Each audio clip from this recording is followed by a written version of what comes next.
It is 6 a.m. in the Mile High City on this Friday, March 21st. Good morning, Denver, Colorado. You've tuned into the Jeff and Bill Show, News Talk 710 KNUS. I'm your co-host, Jeff Hunt, along with Bill Thorpe, bringing you the freshest insights and hottest takes from the right, left, and center. Congratulations, you're waking up in the greatest country in history. We're off and running. We got a whole show planned for you of engaging conversations, critical analysis, but most importantly, your phone calls and texts, because this is where Denver's voice is heard loud and clear. So grab a cup of coffee, Denver. Let's dive into the issues that matter most to you right here, right now. Bill, to all my new friends that might be listening, feel free to call in. And I made a bunch of new friends. Did you? I Nice. did. I like the teachers. I'm learning there's a spectrum of protesters out there. There's on one side what I would call the March for Life protesters, which everything's great with them. It's like one big pro-life celebration. Everybody's in good spirits and happy and chanting about how much they love babies. And then on the other side, you have the radical left protesters that were yelling at me. You remember that video about a month ago or so? They're, don't talk to this guy. He wants to just ask you questions. Yeah. And then they hit the microphone out of my face and all that stuff. That's the other side. And I'd say teachers, they're kind of in the spectrum, kind of more on the nice side. I had a good conversation with them yesterday down at the teachers' protest that took place at the Colorado State Capitol, and most of our conversations were perfectly fine, pleasant. They're nice people. Oh, good. They manage their classrooms well. They didn't raise their voices or yell or scream or anything like that. They were just like to get their opinions out there, but had a good time hanging out with them and kind of poking and prodding around the edges of their policy beliefs. And I've got some good audio coming up for you. The whole video, by the way, is at x.com/Jeff Hunt. But I'd say well over 2,000 teachers at the state capitol yesterday protesting Jared Polis's proposed budget cuts to education. Now, this isn't a cut from what they currently have. It's a cut in the rate of growth that the teachers would get. But when I asked them, okay, if we're not cutting education and the $1.2 billion budget shortfall that we have there, what should we be cutting? And that was the hardest question for them to answer. They weren't sure. But Tabor was something that if we got rid of would solve all of our problems. So we'll get into that in the 6 o'clock hour. 7 o'clock hour, Rich Guggenheim's going to be joining us. Gays Against Groomers, fresh back from Washington, D.C. He's been working on a detransitioner's Bill of Rights. What's that all about? We're going to learn in the 7 o'clock hour. In the 8 o'clock hour, a filmmaker's joining us, Mandy Hart. She's got a great film out called 21, and it's about the 21 Christians in Egypt that were beheaded by ISIS. You remember this from a few years ago? Powerful story. It's an animated short on their commitment to Christ in the midst of tremendous persecution. We'll talk about growing persecution in the Middle East as well and what Christians are facing in places like Syria. And then a long time coming, Rick Enstrom is going to join us in the 9 o'clock hour. Boy, oh boy, is he hot over the repainting of these Flight for Life helicopters. Have you heard about this story? This is pretty wild. They want to turn the iconic orange and yellow Flight for Life helicopters into pink and purple, all to go along with the new company that's managing Flight for Life. So he's going to join us in the 9 o'clock hour. Lots to talk about today. Some original content you're not going to want to miss as we challenge our educational leaders on their vision for the state of Colorado and why they're so angry at Jared Polis. So lots to cover, but now is time for Blake Olson. Blake Olson. Blake Olson, news and comment. TGIF 34 and clear on the second day of spring in Denver, expecting a high of 55 today. The 7-10 5-day forecast is coming up. Our top story, a man has been hospitalized after an officer-involved shooting in Denver last night. Police received a call that there was a man with a gun in an alley between Lafayette and North Humboldt Streets. Officers told the man to drop his handgun and shot him when he did. He made a threatening gesture. He was taken to the hospital in critical condition, investigation underway. CBS News Colorado has learned that Denver Mayor Johnston and 14 of his top cronies and lawyers nicknamed themselves Strike Force, and communicated about illegal immigration via an encryption app called Signal, which automatically deleted their initial conversations. Denver attorney Steven Zansberg says it's unlawful and it's breaking the law. He specializes in First Amendment and open records law. Yeah, you got to love Mike Johnston here going, it was the orange man that made me break the law. He's blaming Trump, saying that Trump might come after him if over illegal immigration texts and stuff. So I need to communicate with my team secretly. It was the orange man that made me break the law. What are you hiding? Oh, a lot. Oh, a ton. Are you kidding there? Oh, my God. Point information, just to kind of close the circle here. Signal is the same app that Tina Peters and Sharona Bishop used to communicate about what they were doing in Mesa County in order to get access to the voting machines. So I'm just saying, when people that are elected want to hide their communication, it seems like Signal is the brand they go with. Yeah, I would say so. Yeah. Sounds like Johnston should be in jail for 9 years, too. Well, Signal sounds like this. It's like the Snapchat of political communications. That's right, though. I thought I had heard it, and I appreciate that, Billy. I thought Signal was, you guys talked about that a month ago, I think. But, so he's looking at that, and Denver's auditor is unsatisfied with the way local officials are tracking expenses related to the city's homeless initiative. Timothy O'Brien says he told the city government 2 years ago that it needs to improve expense tracking so the homeless program's effectiveness can be measured. O'Brien said Thursday that the city is still not adequately monitoring contracts or reviewing invoices connected to the programs. O'Brien says that only 6 of the 36 recommendations he made in 2023 have been fully implemented by the city. All right, the man accused of damaging a Tesla dealership in Loveland last month is now facing federal charges. The suspect, identified as Lucy Grace Nelson, who's clearly a man, tried to light the vehicles on fire with Molotov cocktails and was later found in possession of materials used to produce more incendiary weapons. Nelson is one of 3 people facing federal charges for alleged vandalism at Tesla properties around the country. Despite all this terrorism, Elon takes the high road. If you read the news, it feels like, Armageddon. So I was like, I can't walk past the TV without seeing a Tesla on fire. Like, what's going on?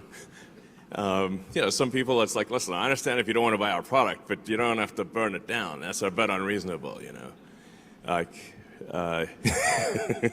this is psycho. Stop being psycho. Okay. Isn't that the truth? Hey, there's a great young reporter. His name is Jeff Hunt. Catching up with some of the teachers at the Capitol Thursday, upset at government and Governor Polis and cuts in education. I just kind of feel like, he's going with the current movement of what seems like to be sweeping the nation.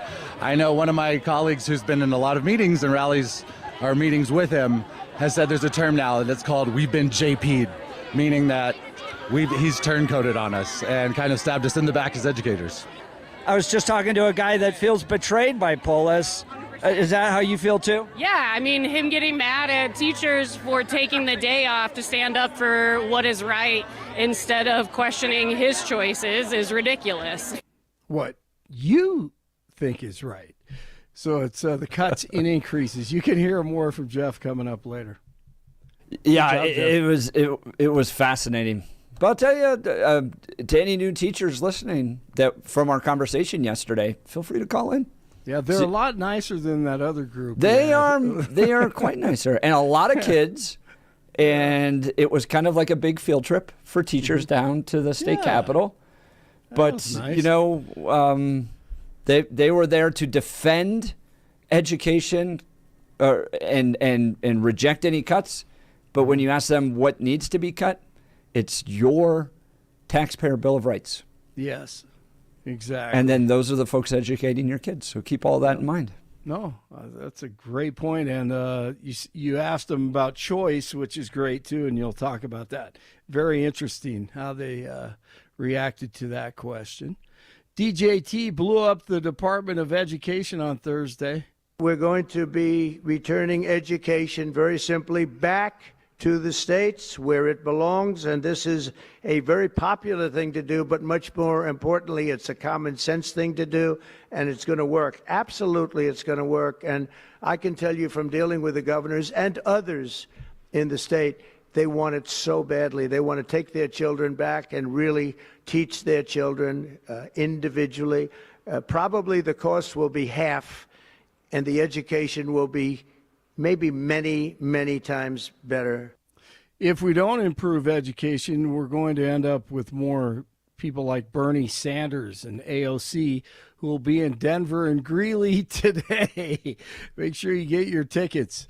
And we'll be down there. Yes. We'll be covering it again. Oh, man, I can't wait. Yesterday on the video when I said there's literally a protest every single day in Colorado at this point, yes.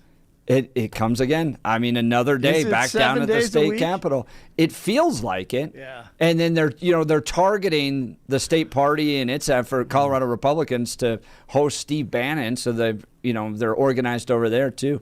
Yeah. I mean, Colorado is it's a little leftist activist state. And they spend their days off protesting. Great. I know. Great. So awesome. And there's no Republican in control. And so the last thing they're left with is blaming Tabor. If they just had a little bit more taxpayer dollars, if they just had a little bit more government control, then it would all work out great. There's this utopia. No Blake is right there. It's right there. We just need to grasp it. Everything will be great. Tabor's the last thing. Little more money for the schools and rip all the guns away. Yeah, exactly. We're good. Or, we could end up like former Missouri Representative Cori Bush, whose husband indicted for wire fraud, accused of submitting false applications to receive COVID relief funds. Now, you may remember Cori Bush trying to do a little math. What is a fair share? What percentage? So you're saying that you're saying that they're paying their fair share is what you're saying? No, I'm asking what percentage is a fair share? Their fair share, the same, if a third of my money is going to taxes, then I think a third of their money should be going to taxes. And that goes on. I mean, I think that thing's 2 years old. I'm not sure, but it goes on forever. It's just painful. She is ridiculous. Wanted to defund the police and wanted all the protection for her. That was her. All right, news brought to you by Lair Fireplace and Patio, Denver's premier source for everything fireplace, patio, and grills, locally owned and operated since 1954, online at lairfireplacepatio.com. Shot clock is winding down. It's at 5. Starts his running three. No, he didn't. Drake upsets Missouri. McNeese shocks Clemson. And CSU takes on Memphis today at noon in the first round of the NCAA tournament. 4 games played here in Denver on Thursday. No upsets. Bracket buster today. Troy takes on Kentucky. Remember that. 31 in Englewood, 32 in Brighton, 34 in Denver. Jeff and Billy continue on Friday. At the buzzer, it's good, but Cowboy up! McNeese has its first ever NCAA tournament victory. Blake Olson, News Talk 710, KNUS. Weather sponsored by Colorado's Best Roofing, reminding you to protect your home from the harsh Colorado weather and schedule your free, no-obligation roof inspection today at roofingcolorado.com. That's roofingcolorado.com. Temperatures will be mild, seasonal, mid to upper 50s today. Breezy northwest winds, low 30s tonight. Mild, low to mid 60s Saturday. Partly to mostly cloudy, kind of breezy tomorrow. 20s and 30s tomorrow night, cooling to 55 to 60 Sunday. Mild. Could see 60s and 70s early next week. Meteorologist Don Day in the 710 KNUS Weather Center.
All right, so yesterday spent a good 2 hours down with the folks protesting budget cuts for education. Now, it's important to caveat this, that it's cut to the increase in educational growth, not actual cuts to education. But the state facing a $1.2 billion budget shortfall, and Jared Polis targeting in part some education cuts. Went down and talked to a lot of teachers. There were 2,000 of them down at the Colorado State Capitol, at least. Lots of them generally very polite people. They're teachers, and asked them about Jared Polis, Tabor, school choice, budget deficits, all that stuff, get their senses. Now, in my mind, the big story was the break between teachers and Jared Polis, because this budget situation that we're facing is not one that is Republican-made. Republicans have no control in the state. They are a near supermajority in both the House and the Senate. So if you don't like things, well, you got to deal with the Democrats, and most of the teachers there seemed very progressive. So it seemed to be kind of a fight within the family. And what I found very interesting was the teachers' thoughts towards Jared Polis. This one guy that I'm going to play the audio from to start, he is holding a sign that is a picture of Jared Polis, and it says traitor underneath it. I just kind of feel like traitor is the best word to sum him up at the moment. Do you feel betrayed by him? Completely. As a teacher, this is my 11th year in education, and I just kind of feel like, he's going with the current movement of what seems like to be sweeping the nation. I know one of my colleagues who's been in a lot of meetings and rallies or meetings with him has said there's a term now that's called "we've been JP'd," meaning that he's turncoated on us and kind of stabbed us in the back as educators. I was just talking to a guy that feels betrayed by Polis. Is that how you feel too? Yeah, I mean, him getting mad at teachers for taking the day off to stand up for what is right instead of questioning his choices is ridiculous. I think he needs to look at this crowd out here. He needs to hear these voices. He needs to see the future voters in the crowd and say, hey, who do I care about right now? Interesting perspective on Jared Polis there. We've been JP'd. Wow. That audience, the progressive teacher wing of the Democrat movement, not with Jared Polis anymore. Now, Bill, my sense is Jared Polis wants to be president of the United States. How big of a problem is this for him, you think? Well, it'll be a problem locally, so he's going to have to make it out of here, and you need to have your support. There are some things that he's done that I question the efficacy as far as where he's trying to tack towards, but we will see. This is an interesting one. The idea is, of course, we want to have schools funded, but where does the money come from? And the idea of what are the programs you cut? There's part of me that's, there could be tax money that could be raised, but I was disappointed in some of the, I would say, again, disjointed ideas. I can see why the educators would feel betrayed by Polis after he's the guy that wanted the free kindergarten. He's the person that wanted the free lunch. And again, that was dumb how they affected that. The idea that you had to provide school lunch for everybody seems rather stupid in and of itself. Yeah, the kids at Kent. Yeah. Well, but again, I understand the argument of means testing, because if it is only the poor kids is what, and I'm using that in air quotes, they're going to get the support, then you don't want to be known as the poor kid. And those kids are going to be teased, especially if they're in middle school, especially if you're in middle school. And that is going to be a real pain point. So you may not actually end up feeding the kids that you need to. And the other part is then you end up throwing that food away. And so there is a waste along all lines that is a tremendous problem. During Polis's reign, the education people have had pretty much an open checkbook, and now they don't right now, and that's an issue. And yeah, there is a problem with some of the spending we have based on administration, but a lot of the local school districts also haven't gone ahead and increased their own taxes when those mill levies come up and such. And we have school districts that have a very strong tax base that are having problems hanging on to very good teachers because other places pay them better. So you're losing out on good teachers. This is a problem. Yeah. It's going to be fascinating to me to watch Jared Polis try to navigate this issue, because the teachers, I think, made their voices very strongly heard yesterday. Now, we didn't get into the speeches that were taking place on the steps of the Capitol. In fact,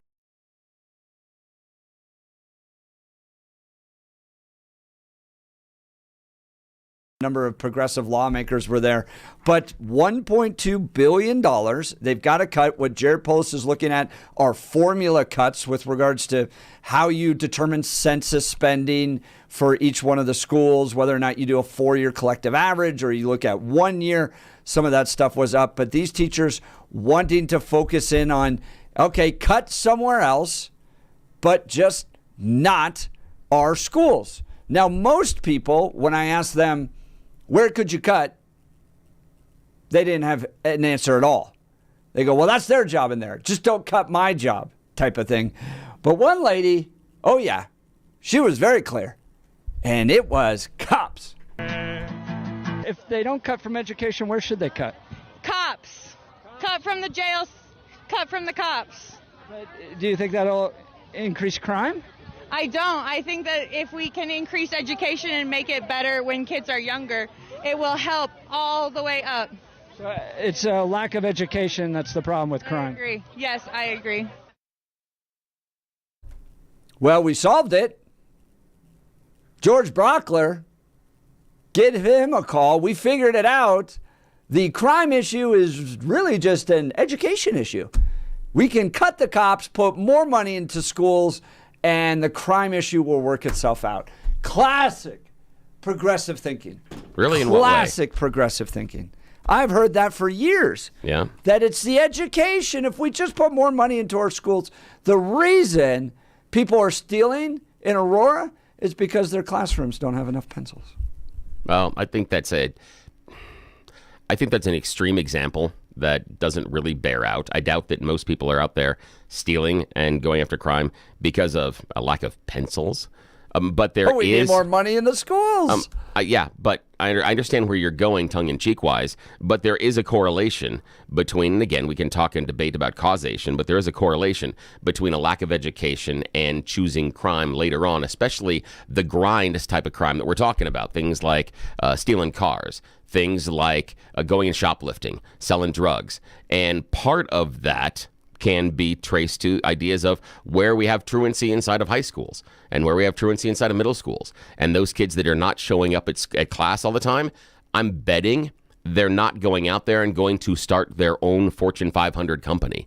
I'm betting the kids that aren't going to class regularly inside of high school. What does that have to do with school funding? What's truancy have to do with school funding? Because I believe that you could be able to, if we had more school funding, we could find divergent programs and take care of those kids in a better way. We could find ways to keep them in class. We can find ways to keep them out. Yeah, we don't? No. So what should we do with them? We are the third most crime-ridden state in the country. And it's because we're smart? It's What's the cause, then? because of thinking like that. Cut funding from cops and put it in schools. I'm not saying cut the funding from cops. I never That's agreed what with that. she said. I understand that, but what I started with you on the idea that if we have well-educated people, it doesn't necessarily prevent crime. And I think that has been borne out based on experiences, and there is a correlation. Again, debate causation as far as where on that plan goes. You can be well-educated, and it has nothing to do with the amount of money going into the classroom. I went around and asked all these folks, it's not in the clips, but I asked, okay, what does the funding actually do for you? What does more money do for you? And the best answer you get is a smaller class size. Yes, that would be good. That's going to stop crime? Again, here's the idea is, what do you think those kids that aren't going to school because of larger class sizes, because of lack of truancy enforcement? They're not going to school because of larger class sizes? Hang on. I'm asking, what are you going to do with those kids? Do you think those kids are out there starting businesses? Do you think they're out there and they got a part-time job and they're going to help paint houses during the day? What do you think they're doing? Committing and what do you think, crimes. So what do you think the solution is then? But I don't understand why more money and smaller class sizes all of a sudden solves that. If they're not going to school, it's because they don't want to go to school. And did you ever not go to a class because of the class size? Did you go, gosh, man, if this is 32 kids in my class, if this was 26, I'd actually show up? Here's the idea, though, is that the efficacy of the teacher is degraded based on the number of people that are there. Think about it this way in college. When you went to those large seminars and you had 100, 200 people in the seminar versus a class that had 20 or versus a class that sometimes on elective had 10, where did you find the most one-on-one individual educational opportunities? Not in that larger class size. The quality of the classroom and the teacher is not correlated or even causated, whatever, to heading out and stealing. That's crazy that somehow, because your class size is a little bit smaller or you have more school supplies, you're not going to go steal the car. If you had more teachers, more classes, more availability, yes, you have more opportunities to get them and ingrain them into the system and keep them there. Also, with smaller class sizes, you have the ability to count better. You have the ability to constrain the population better. That's it. It's the idea of more schools, more classes, more teachers. Yes, class size is a huge issue on these kids being disaffected. Not on crime. Yes, on these kids being disaffected. No way. Okay, I totally disagree with this. All right, fine. Feel free to join us. 303-696-1971. 303-696-1971, or text us on the Dan Caplis Law text line 720-819-5115. Did we figure out where we need to cut? According to this teacher. If they don't cut from education, where should they cut? Cops. Cut from the... There you go. Cops. Because if we just put kids in smaller class sizes, all of a sudden, Colorado's massive crime problem will be solved? Give me a break. I don't believe it at all. I think that's just a progressive unicorn rainbow thinking. 303-696-1971, or text us on the Dan Caplis Law text line 720-819-5115. I want to talk to you about my friend Dan Caplis and Dan Caplis Law. This guy is incredible. He must have had smaller class sizes. Dan suggests that you choose a lawyer who shares your values, because who you choose to represent you in an injury case says a lot about you to everyone involved in the case. Dan Caplis, the son of a police officer and a former seminarian who's dedicated the last 40 years of his life to helping people who are hurt in serious motor vehicle crashes. Dan is believed to be the only lawyer in Colorado history to win 5 straight multi-million-dollar verdicts in Colorado crash cases. Dan is also believed to have won the largest truck crash verdict in Colorado history. In fact, Dan Caplis Law is so trusted that he's the official law firm partner of the Denver Nuggets and the Colorado Avalanche. Dan Caplis Law is a serious firm for serious cases. Dan accepts righteous injury cases on a percentage fee basis so that he can represent good people from all walks of life without regard to ability to pay. So if you need Dan's help, give him a call, 303-770-5551. That's 303-770-5551, or hit dancaplisLaw.com. That's Dan, CAPLISLAW.com. lislaw.com. We'll continue with your phone calls and texts. You're listening to The Jeff and Bill Show. This is Denver's Talk Leader News Talk 710 KNUS.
Welcome back to the Jeff and Bill Show. We're talking about the teachers rally that took place yesterday at the Colorado State Capitol. And one of the stories that was most fascinating was the turn of public school teachers against Jared Polis. A lot of anger and frustration there. And then when I asked folks, all right, if we've got to face a $1.2 billion budget shortfall and we're not going to cut education, where should we cut? Not a lot of answers on there, except for one in particular, one lady, very clear, cops. If we just invest that money that we're putting into police, into schools, well, then the crime would really go down. That would do it. We're third most crime-ridden state in the nation. We just needed more money into education. Sorry, George Brockler. You can go do something else, I guess. All right, Joe Littleton, let's go to the phone lines. Good morning, Joe. You're on the Jeff and Bill Show. Hey, good morning. I didn't particularly call about the idea of cutting police. I don't believe in that for sure. But, I wonder if you would ask these teachers, what's your philosophy of education? I bet they couldn't answer it. And I bet part of it wouldn't be that I have the responsibility to get that child 1 year of growth for the normal average child. And all this money they want, to me it's a bunch of baloney, because I went into a school district that virtually had nothing. I had to make all my supplies, and I didn't spend a lot of money doing it, but I got those kids to learn. And I think if you look at every research there is out there, it all goes back to the teacher. If you have a good teacher, and yeah, do I think they should be paid a little more? Absolutely. But if you don't have the budget funds now, you do it because you go into that profession because you have a heart for children. And I never got paid that well. I didn't. Sure, I'd like to have been. They did a lot of cuts for me when I was in teaching. But you know what? My heart was for those kids. Yeah, and I've got a chart that was shared to me by some education activists that said, spending has gone up 92% in the last 10 years. That's $16,000 per pupil. Meanwhile, 8th grade scores have fallen since then, and reading scores have decreased as well. So we're spending 92% more, and math and reading are going down. Okay, now let's just take the money it takes for the kindergarten program all day, which is virtually a babysitting situation. Those blessed children, when they go through kindergarten, the ones that never did and even didn't go through preschool, because I still don't think it's mandatory, I'm not sure, to do kindergarten, those kids will be the same place at the end of first grade. Why wouldn't you take that money that research shows, give it to the teachers, let those kids be kids until they're ready for maturity to get what they need for reading and math? No, they push them. They push these little ones who aren't even ready for reading, because I've had them come to my groups, and they're not even mature enough yet. Let them have that 1 year of first grade. Don't worry about the preschool and the kindergarten, because I'm telling you, it basically be a babysitter situation. And I've also seen teachers sit behind their desks and do their crafts. I've seen them cross their arms when they're reading and fall asleep in the rooms. I mean, we need good teachers, period. But Joe, if we need good teachers, how do you get them without, one, paying them, two, giving them a situation in which they can't achieve? And the idea being, Jeff doesn't think necessarily the class size helps the educational funding and helps the process. So, I mean, should we just give them large classes of first graders that may not be prepared for the structure inside of a school? Is that necessarily the success model? Like, if when you were in the classroom, if we would double the number of kids that you had in your classroom, would that impact the education of the kids in the way that you were able to deliver it to them? Oh, I think it does. I think you need to have smaller classrooms, but it doesn't mean you can't get another aide or somebody in there to assist you with but the that. money, that's the issue, and that's the issue as far as the funding. And so the idea being at what level, I know and I understand this, but what level of poverty do the teachers need to be expected to live at? Should the teachers be expected to be able to afford rent, or should the teachers have to be on food support and rent support? Is that something we're doing? There are some school districts that are exploring the idea of setting up blocks of housing where the district will buy housing for certain teachers in rural areas in order to bring the teachers in and give them reduced rent because they can't afford it.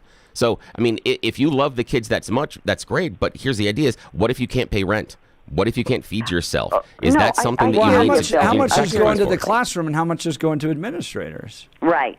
And also, there's, like I said, I don't know how much it costs to do all-day kindergarten and these preschools. I'm sure it's a lot, and I'm sure that could go to teachers. That's what I'm saying.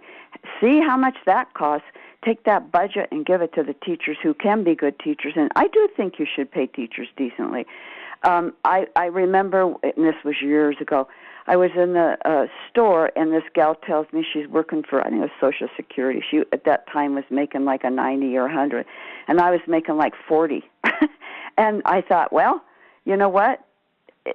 I get a lot of self-reward for what I'm doing for these little ones. And Joe, I'll tell you, I did get a strong sense that those folks yesterday down at the state capitol were deeply committed to their jobs. Good. I'm and glad that they to hear cared that. about kids and they were motivated. Now, could they express complex policy, responses, stuff like that? That's another question. But they definitely cared for the kids. I didn't question that motivation. Okay. Joe, great call. Sure appreciate it. We got full phone lines here. Let's go to Johnny, Denver. Good morning, Johnny. You're on the Jeff and Bill Show. Okay, I'm going to go a little bit another direction because she took the stream out of the what are they paying these administrators? I think they should cut their salary.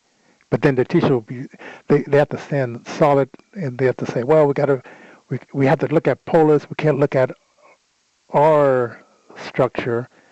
And then I thought about my wife and my mother. My mother, I was learning stuff even before I got into the classroom.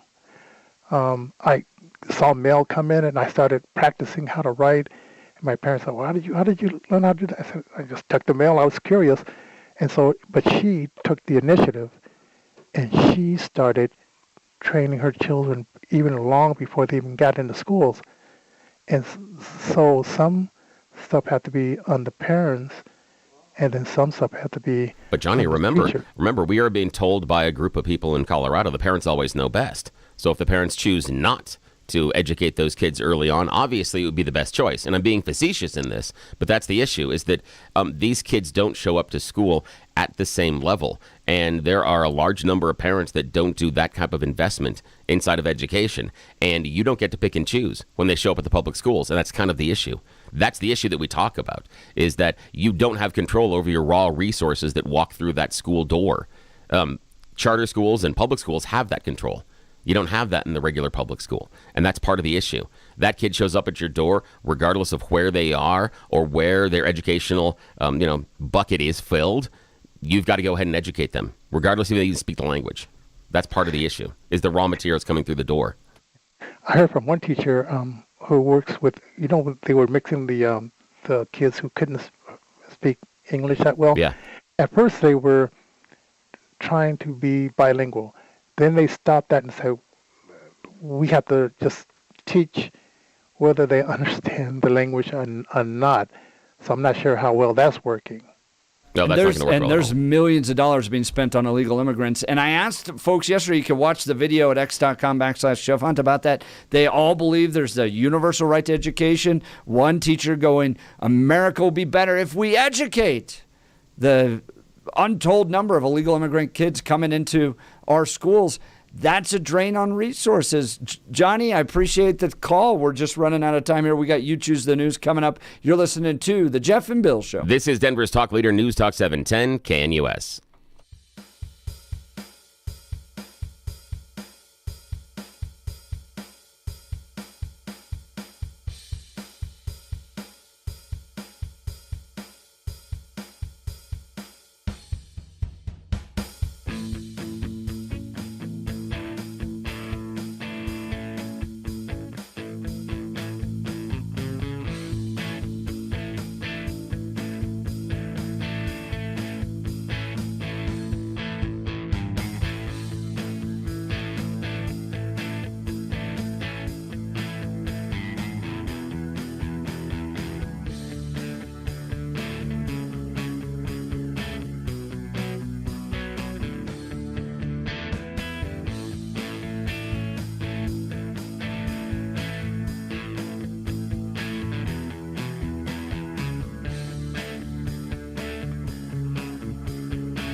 Welcome back to the Jeff and Bill Show. We're talking the teachers' protest that took place downtown, state capitol yesterday. Let's go to the phone lines. New caller, Carrie, Northern Colorado. Good morning. You're on the Jeff and Bill Show. Morning.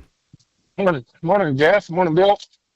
So, Jared Polis, when he came into office, sold this idea on us that we could legalize marijuana. And in doing so, he sold the idea that a lot of funds from that would go to our education system. And in that same period of time, they started restricting our petroleum industry. Yep. Which drove out many oil suppliers out of the state of Colorado. So the idea of the marijuana was a flop. Yep. Has been. Then you turn around and you say, okay, they can't admit that they made a mistake with the marijuana, but then they won't remove the restrictions so that we can get the petroleum industry back to where it was. And the amount of money that came in from that, Carrie, was huge. I mean, there was a time where just about every building downtown was an oil and gas building. Denver was set up to be the next Houston, Texas. It's all gone. It's all gone, So, and the promise was marijuana. Go ahead. So you should reach out to Steve Wells. He probably has a really good idea just how much funding was lost. Yeah. By their decisions. Billions. Great idea, Carrie. We got to get to You Choose the News, but appreciate the call. Be sure to call back again. Love to have you on. All right, Bill. It's Friday. Yes. The people are really looking forward to this. Let's do You Choose the News Loser Edition. Yes, it's time of the morning where we bring back the stories that Jeff and Blake did not choose earlier. It's the You Choose the News Loser Edition. Man, you are one pathetic loser. Loser! Let's go. Loser! You're a loser! The Losers Club. Bunch of losers. You're such a loser. You made me feel like a loser! She's a loser. You are such a loser. Loser. Yes, these are the choices, the stories that were not chosen earlier this week. I have added an extra one because we were not here Wednesday, and I did actually have to admit I changed out another one because Jeff already knows the story, and that's no fun. I don't like it when he knows the stories before we get to them. So I've changed out one of the stories. So we do have a pair of new choices for you today, although nobody's going to remember what the headlines were anyway, so it doesn't matter. Don't know why I wasted that time. Alrighty, you know how this works. Silly stories, silly headlines, and nobody's paying attention and knows that we are wasting this valuable airtime. Alrighty, Jeff Hunt in the newsroom, Blake Olson Jeff Hunt in the studio, Blake Olson in the newsroom. Easy for me to say. Here are your choices today. Headline number 1, doubling down. Headline number 2, your privacy is an illusion. Headline number 3, DI ouch. And headline number 4, Shiver Me Timbers. Mr. Hunt. Shiver Me Timbers. Yeah, Shiver Me Timbers, the founder of Pirates Booty Snacks, has lost his chaotic bid for being the mayor of a tiny New York community, so he decided to go pirate. Earlier this week, he showed up at the village offices and declared that he is now in charge, and then tried to fire everybody there. Just kind of pirating the whole thing. In a recent election, he lost. His opponent received 1,064 votes. He tallied 62. Ha! Lost by more than 1,000. But he says that does not matter. Because the election was rigged? Yes, actually, yes. That is one of his things. He said the election was absolutely rigged. And he said it was illegal. And he said he knows it was illegal because he found some sort of a small, unknown law that said allowed him to collect votes for the previous 4 years. And at his coffee shop, he has collected more than 1,900 votes over the past 4 years. And he said this is a ballot precedent that needs to be respected because of blah-de-blah-de-blah-da, rigged election. You know how this goes. He is, He says he's in charge and tries to fire everybody. So, yeah, I know. I love the fact the first thing is the election was rigged. We're going to do that all the time now. Yeah, exactly. Alrighty. Blake Olson in the news department, sir. Doubling down, your privacy is an illusion, or DI ouch? DI ouch. Yeah, DI ouch. Here we are going to India for this one. A 32-year-old man was suffering for years from appendicitis. He didn't want to go to the surgeon, so he decided, just do this at home. After watching a number of YouTube videos to try to perform home surgery, he had bought a blade and had even gotten some string that he thought would sew himself up. He made a 7-inch incision on the lower right side of his abdomen. Developed complications because he cut deeper than intended. That intensified the pain and, a lot more bleeding.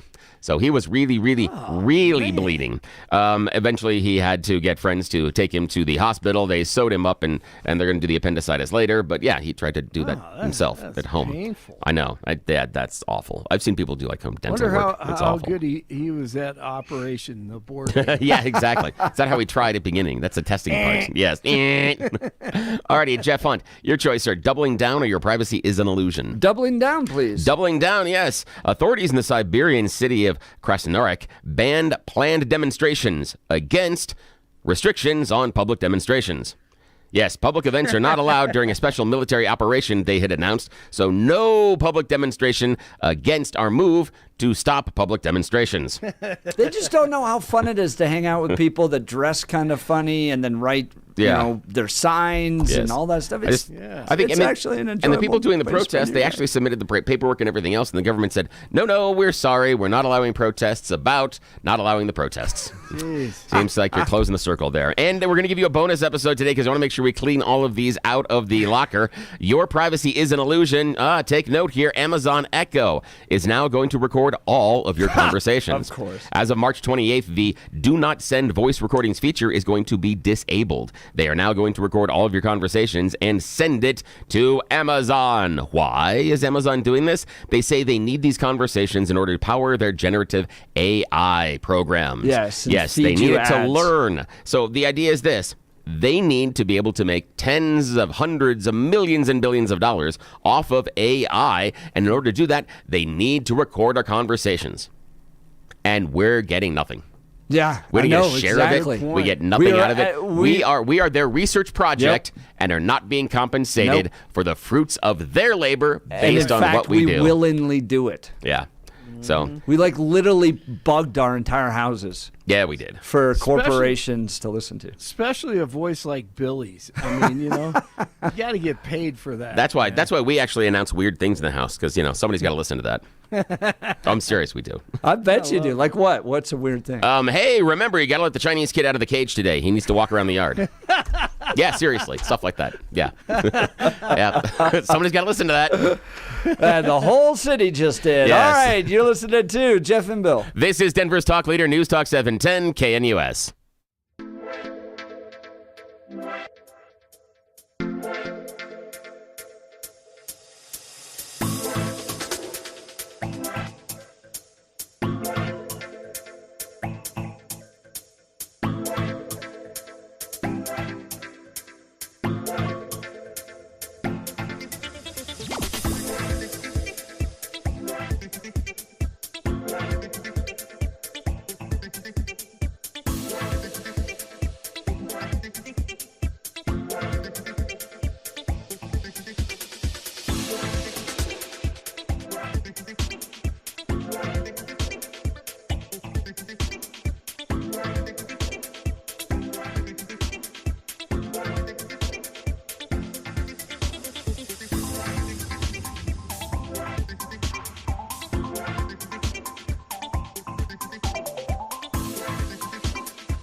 It is 7 a.m. in the Mile High City, and you've tuned into the Jeff and Bill Show. News Talk 710 KNUS. I'm your co-host, Jeff Hunt, along with Bill Thorpe. We've got a great hour for you. Rich Guggenheim is going to be joining us. He's with Gays Against Groomers. They just fresh back from Washington, D.C. on a trip there. They've introduced a D-Trans Bill of Rights. We'll get to that in a second. But first, Pete Boyles is joining us. Pete, you're still here. You haven't been picked up by ICE, huh? They circled the parking lot. I mean, a wild show last Saturday where you hosted 2 illegal immigrants from Venezuela at an undisclosed location, giving us their perspective. Fascinating, great radio. How's the last week been, and what do you got for folks tomorrow? Well, when the book is written, last week will be written about. But I take you back into time, and I was working at the time at KHAL. It was May the 8th in 2005, and there were 2 Denver police officers. They were shot by an illegal by the name of Raul Gomez Garcia. The sidebar to that was he was working for John Hickenlooper. John Hickenlooper, of course, was the mayor, and he owned a place called the Cherry Cricket. Now, through a source never to be revealed, I got to see the credentials that he presented to get hired. Jeffrey, Billy, I mean, they were laughable. And on the evening of May the 7th until the early morning of May the 8th, they were working off duty. Donnie Young and a fellow named John Bishop. And they were working at Salon Ocampo. And the hall was hosting an invitation-only baptismal party. And on the evening of May the 7th, Young and Bishop escorted, that's a kind word, Raul Gomez Garcia out of the hall. He returned at 1 o'clock in the morning, came up behind both of them, shot Donnie 3 times, 1 shot to the head. He emptied his gun. Gomez Garcia also shot John Bishop, but Bishop was wearing a bulletproof vest. Now, this is where it gets tricky and also leads to so many other things. As you know, boy, I remember that's that famous moment, Billy, when Hickenlooper said to me on the radio show, "That buck does not stop here." I said, "Of course it does. You know, you own the place." But Raul Gomez Garcia, and he also traveled under the name of Raul Garcia Gomez. He worked at the Cricket, and the identification was so bad. And so prior to the shooting, and this is the sidebar, Gomez Garcia had been stopped, Jeffy, 3 times for traffic violations. Wow. And this is under sanctuary now. So Gomez Garcia flees into his native Mexico. But then, and this is where it really made me angry, and this is really the beginning of what becomes MC1 and Emily's Parade, because then Donnie Rhodes, and then we all rode motorcycles for Donnie. But while he murdered a police officer, and his grandmother turned him in, and there was a $100,000 reward. And Mitch Morrissey, the DA at the time, it was clearly a murder one case, but because of this strange treaty, Gomez Garcia was sentenced to, I think, 70 years. So now he's only been away. Now his family, and under some new legislation, they're trying to get him out. And the grandma took the $100. It was a big flap, and this is again before you guys' time, but there was $100,000 for information leading to the arrest and conviction of Raul Gomez Garcia from Crime Stoppers. Everybody's familiar with Crime Stoppers. Well, Crime Stoppers then declares Mrs. Rodriguez is ineligible for the reward money because she did not contact. This is the cool part. She didn't contact them before she contacted the Mexican authorities. Wow. And then there was no deportation for murder. In other words, no deportation for execution. So Mrs. Rodriguez was portrayed, the Denver media was so hot that they wouldn't give her the $100,000. She was portrayed as the very poor napkin maker whose house was destroyed by a hurricane. And nevertheless, she made sure she'd get the $100 large, and her grandson would just spend how much time he was supposed to get. So He shows up in court that day, and friends of mine covered it, and they were claiming him to be sort of this innocent bystander who just happened to do this. Jeff and Billy, he had shaved the number 13, the symbol of the street gang Sorrentos. He had shaved that into his head. That's not I'm smart. serious. So Going into court. Oh, yeah. October 26, 2006, Gomez Garcia was convicted and sentenced to the maximum punishment of 80 years. He's wearing the number 13 shaved in his hair, and he has been in Lyman in the correctional facility, and his eligibility for parole is 2053. I'm looking at my notes, and now they want him out. And so we're going to have some of Donnie's family members with us tomorrow morning on the show. Oh, that's going to be fantastic. Peter Boyles, whose show is Saturday from 9 a.m. to 1 p.m. on this effort to get Raul Gomez Garcia out early.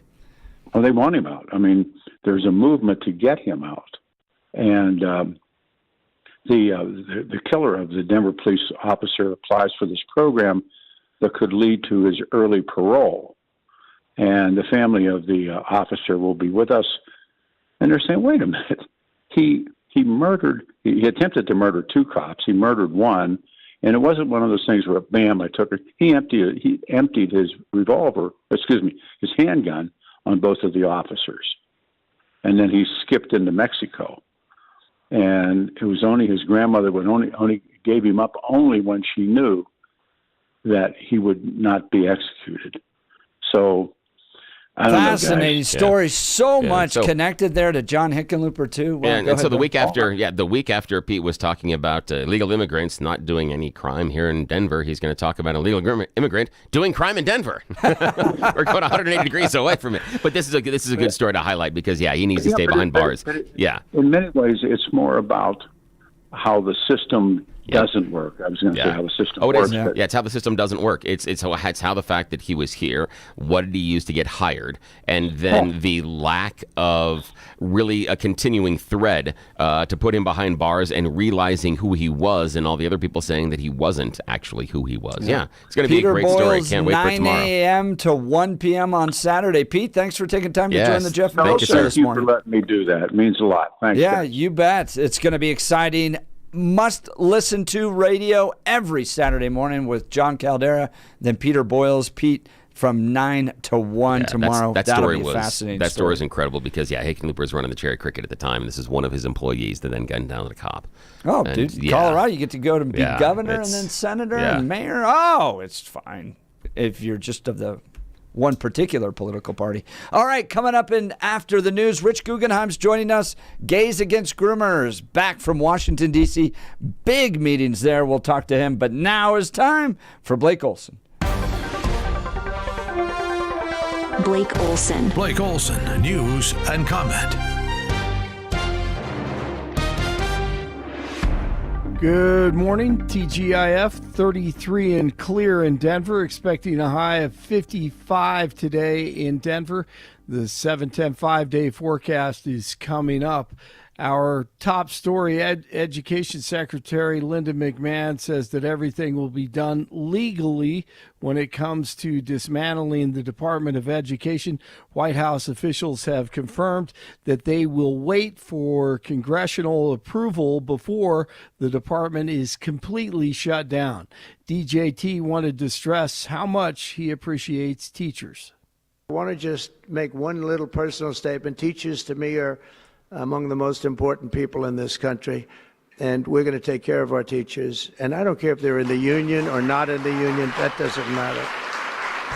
But we're going to take care of our teachers, and I believe the states will take actually better care of them than they are taken care of right now. They'll work all sorts of systems and even merit systems. Those great teachers are going to be maybe a little bit better rewarded, or maybe that's the way it should be. But this. And teachers in Colorado don't like the cuts coming to an annual increase and not happy with Governor Polis. Jeff was at the Capitol Thursday with the protesting teachers. Jared Paul is saying, look, we got to make the cuts. We got a $1.2 billion budget shortfall. If it's not schools, it's got to be somewhere else. Do you have any idea on where we should cut if it's not schools? Unfortunately, that's not my area. I teach reading, and I love making that impact, but I don't know where that money comes from. But I just know we can't take it away from our kids and our future. Do you guys support school choice?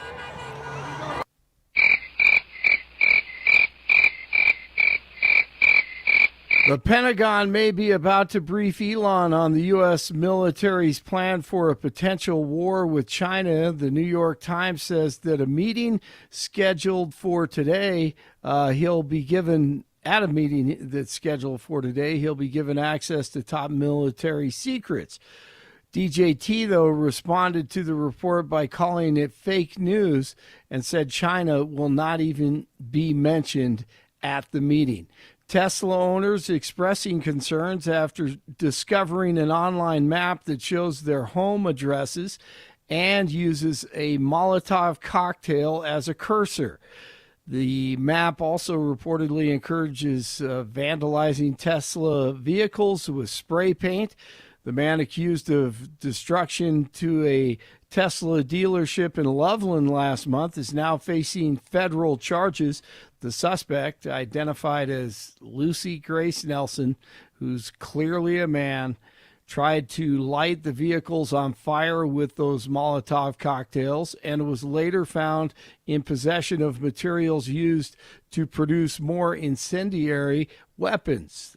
Nelson is one of 3 people facing federal charges for vandalism at Tesla properties around the country. Despite the terrorism, Elon taking the high road. If you read the news, it feels like, Armageddon. So I was like, I can't walk past the TV without seeing a Tesla on fire. What's going on? Some people, it's like, listen, I understand if you don't want to buy our product, but you don't have to burn it down. That's a bit unreasonable, this is psycho. Stop being psycho. Okay. An American who's been held in Afghanistan for over 2 years has been released. Secretary of State Marco Rubio says 66-year-old George Glesman was set free Thursday after weeks of negotiations in Qatar. Glesman is a Delta Airlines mechanic who was taken hostage by the Taliban after they retook Afghanistan. CBS News Colorado has learned that Denver Mayor Johnston and 14 of his top cronies and lawyers nicknamed themselves Strike Force and communicated about illegal immigration via an encryption app called Signal, which automatically deleted their initial conversations. Denver attorney Steven Zansberg says that they are breaking the law. He specializes in First Amendment and open record laws. Let's see, we got hoops. Shot clock is winding down. It's at 5. Starts his running 3. No. Drake upsets Missouri and McNeese shocks Clemson on your brackets. CSU takes on Memphis today at noon in the first round of the NCAA tournament. 4 games played here in Denver on Thursday with no upsets. 31 in Littleton, 30 in Westminster, 33 in Denver. My alma mater, Troy, takes on Kentucky today. Fights on.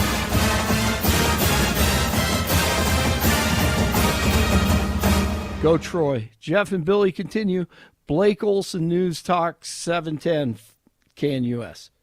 Weather sponsored by Colorado's Best Roofing, reminding you to protect your home from the harsh Colorado weather and schedule your free, no-obligation roof inspection today at roofingcolorado.com.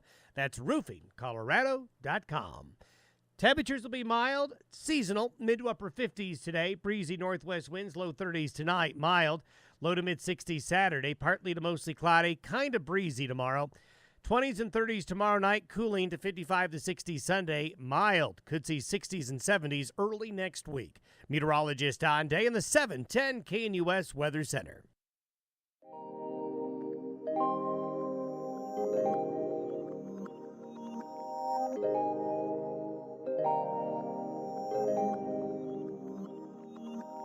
Welcome back to the Jeff and Bill Show. Rich Guggenheim, Gays Against Groomers, was in Washington, D.C. They're working on a detransitioners Bill of Rights. Check out this audio. Tell me what your sign says. Trump and Elon can fuck right off. That's not the right audio, Billy. No, yeah, Billy will get that audio going.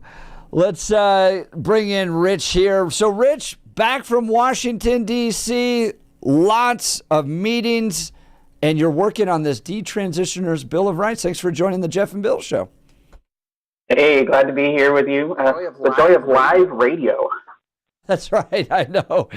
We move with it. We'll get that audio. You got a great video that you put together on that. But let's talk about what you were doing in Washington, D.C.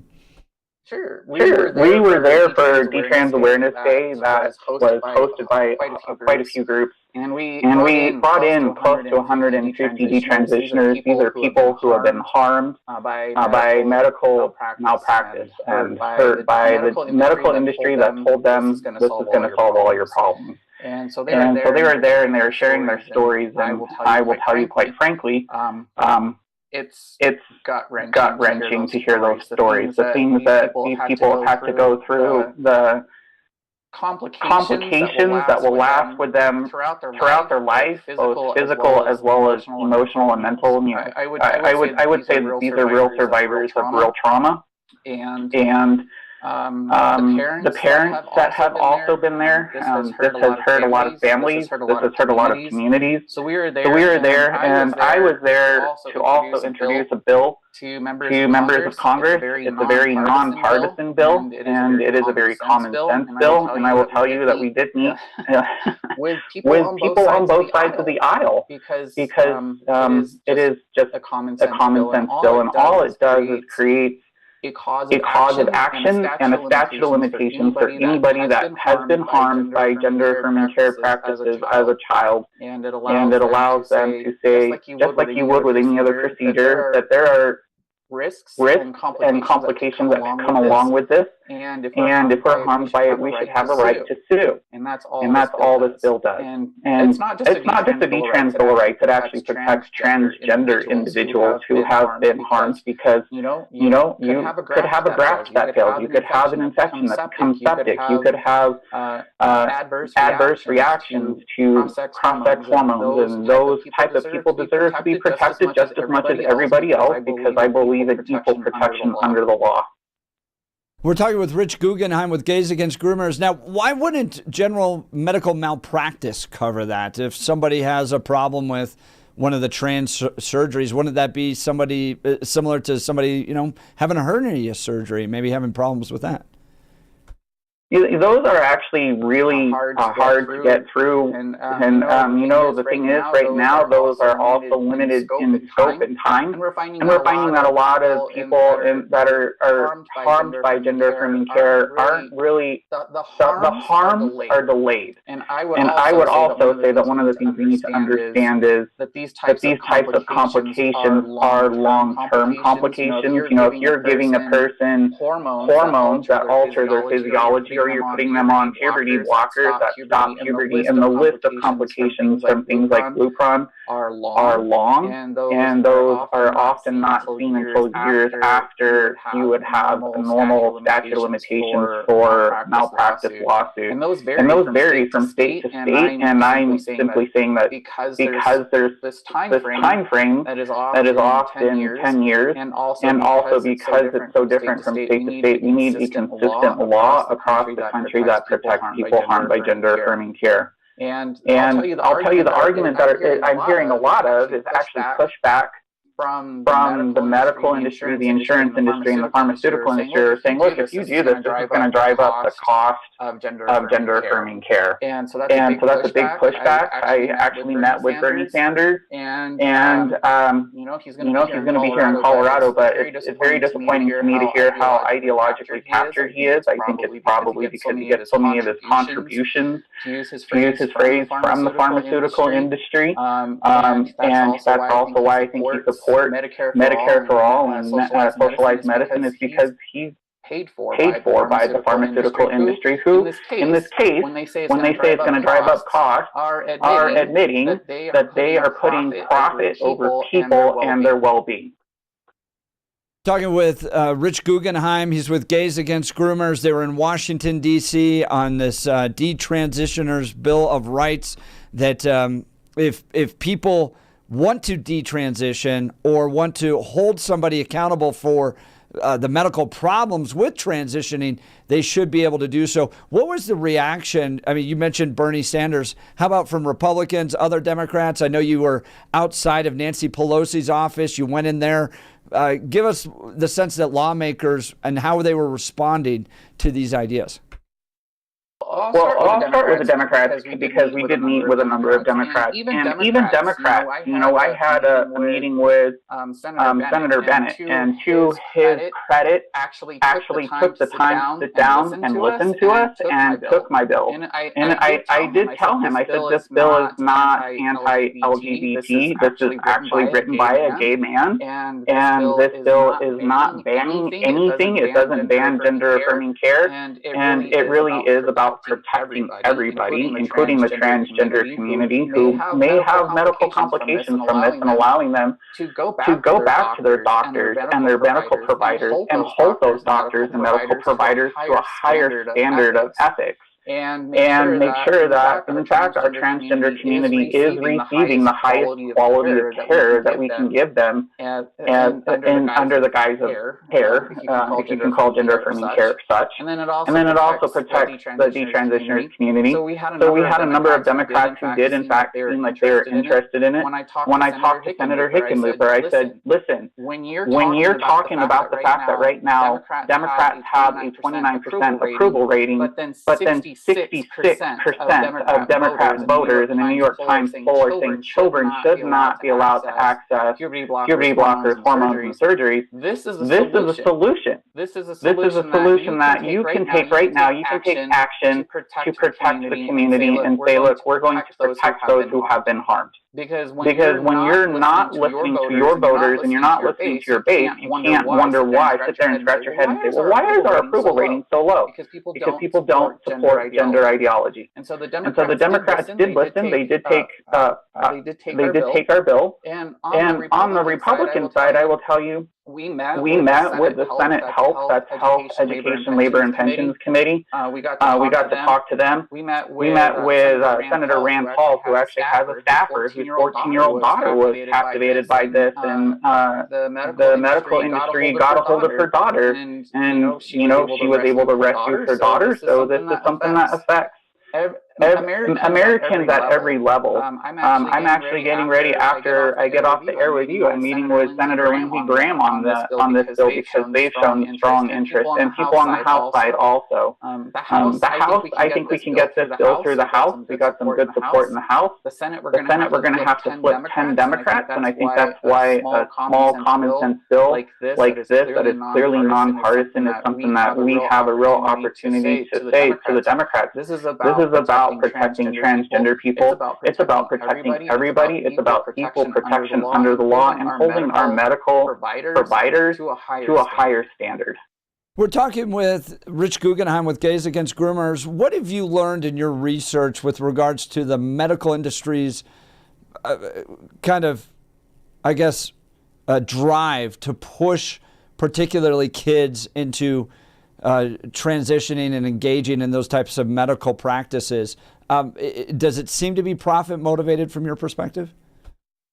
It is, and I think it's an ideology that is really, unfortunately, when you start talking to them, they don't like when you question it, and that is problematic because as someone who has a background in science, particularly molecular pathology and biology, as a scientist, we want people to question our research. We want people to try and disprove us. And their arguments don't hold up when you start questioning them, and they really try to shut you down. They try to shame you. And fortunately for this movement, there are a lot of us that are coming out as the gays and lesbians are coming out. We've got doctors coming out. Jamie Reed, the whistleblower, has recently come out, and she's a lesbian, and her wife lived as a man. man has identified as transgender for 13 years. So it's really hard for them to come out and say that this is far right, that this isn't happening. And every time they say, oh, it's not happening to children, I like to just ask them a simple question. If it is not happening to children, how do you know that this is life-saving?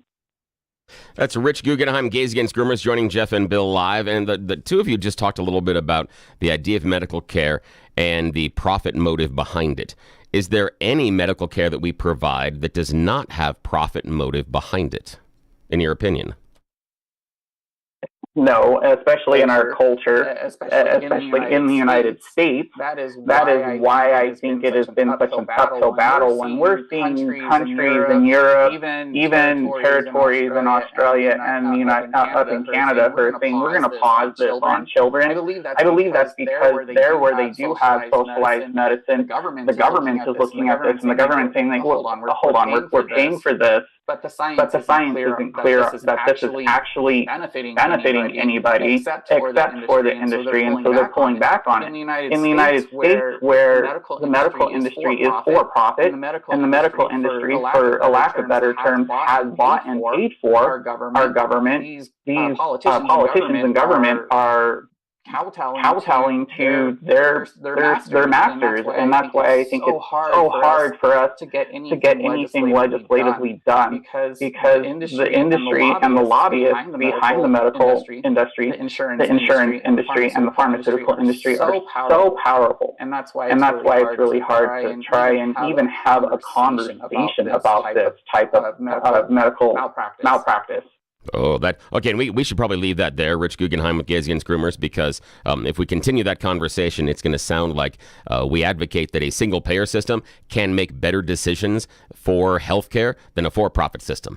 And that's a whole conversation we don't want to have this morning, but I appreciate the answer. I like that. We're talking with Rich Guggenheim of Gays Against Groomers. Now, Rich, I was kind of not stunned, but a little bit stunned to see a statement that came out from Gays Against Groomers against Colorado's conversion therapy ban. I remember fighting it down there and the LGBTQ community going, we absolutely need this conversion therapy ban because there's abuse taking place against gay people. Now, when I was representing Colorado Christian University, and some of the statements that came out, the experiences that gay people were going through with conversion therapy, I said I was willing to stand with the gay community because it was just outright abuse. They detailed examples of being forced to sit in ice baths and then electroshocked while watching gay porn and all that stuff. And I go, all right, we're happy to stand with you, but we've, at that point, when it was first passed, saw that conversion therapy ban as a violation of free speech because it forced counselors to only counsel in a single direction as it relates to, for instance, transitioning. A kid walks in, a counselor in Colorado has to counsel that kid to embrace transition. And that seemed like a big violation, overreach of the government. But I was pleased to see Gays Against Groomers coming out against the Colorado conversion therapy ban that's now headed to the U.S. Supreme Court. Can you give me your thoughts on this case? Sure, and for the record, I myself have gone through that same conversion therapy that you alluded to earlier. So that type of conversion therapy I strongly oppose. However, what the state has done, and they've done it with multiple issues, is they've lumped it together with other issues that really are not related. And an example of that would be gender affirming care with abortion rights and calling it reproductive health care rights, and they're not related at all. So it is a sleight of hand when they do that kind of stuff. And there's conversion therapy, and as you mentioned, I don't support that. I do think that type of barbarism should be banned, but we're allowing children to go through another form of conversion therapy, which is gender affirming care. And then when they say, hold on, wait, maybe that was not really who I was, and I want to live out my life in reconciliation with my natal sex, Colorado prohibits that type of transition, calling that conversion therapy. So it's a massive gaslight, And the two items being related together like that are why we support overturning this. And I think if we overturn it, there's a good, strong chance that we need to revisit this conversation. And we need to say, look, this is not to link detransitioning to gender-affirming care, and they're two separate issues. And that conversation, when those who advocate for child mutilation under the guise of gender-affirming care say should happen between a doctor and the individual, that's a conversation that this law prohibits from happening, both from the patient and from the provider's side of this conversation. So that is something that I think should be allowed to happen. And we hopefully will see this law overturned, and this conversation can then be revisited in proper context. We're talking with Rich Guggenheim with Gays Against Groomers. That's one of those unique kind of political alignments that took place. Evangelical, social conservatives joining with Gays Against Groomers against what I consider, and I think the Supreme Court will as well, a clearly unconstitutional law that requires a counselor in Colorado to counsel a child. Even if they just raise the question, they're like, I have questions about transitioning. The counselor has to go, well, come on, little Johnny, let's start to begin the transition process. They can't even ask questions. They can't allow that child to explore things. They can't work with the parent to figure out what the goals are. They have to counsel that child to embrace transition. That's happening in the state of Colorado. And I think parents out there, if your kids are wrestling with gender dysphoria, you got to really think twice about taking them to counseling, knowing that that's what's going to happen. Now, Rich Guggenheim, I'm always intrigued. You're in a unique position. I saw an Advocate article kind of condemning what you guys were doing in Washington, D.C. So obviously, you're willing to partner with social conservatives, evangelicals, when something's clearly unconstitutional, to form that alliance there. But you face challenges within the Democrat movement, within other aspects of the LGBTQ movement. Talk a little bit about that. Sure. Obviously, that when you're standing at the top, you're going to be the topic of conversation. This is I hate when the advocate comes out and publishes stuff like that, because they undermine what the LGBT community is really about, and they try to paint us as a political monolith, and that's really, in fact, quite homophobic of them. So go ahead, advocate, keep doing that. You're digging your own grave if you don't understand that homosexuality is a sexual orientation and has nothing to do with religion or politics, then you're probably needing to go back to basic biology. But this again coming from an organization that has thrown homosexuals under the bus and sold us out to gender ideology and queer theory, which itself is fundamentally homophobic and misogynist. That's fine. I'm willing to stand in that gap. I say that politics makes strange bedfellows, and there comes a time in your life when you have to realize that what's right is what's right. And the people who are willing to stand up for what's right are the people that you align yourself with. And Jeff, you and I have been on the show at times where you and I have disagreed with things, and Bill, you and I have also disagreed with things, and we've agreed with different things. And that's the beauty of America. That's the beauty of living in this republic where we have freedom of speech. We can agree and we can disagree, and we can still be friends and have intelligent, meaningful conversations at the end of the day. And that's honestly, if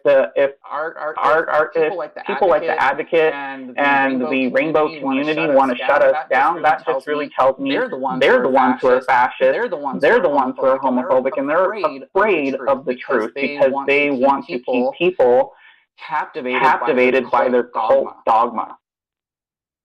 Rich Guggenheim, Gays Against Groomers. I mean, I want to tell you, Rich, I appreciate the work that you're doing. Thank you for being in Washington, D.C., carrying this effort to provide a detransitioner Bill of Rights that, if people are looking at the medical problems associated with transitioning and are dealing with serious complications and problems, especially later in life, they should be able to hold the medical field accountable. I think there's going to be a wave of lawsuits that come through as a result of this.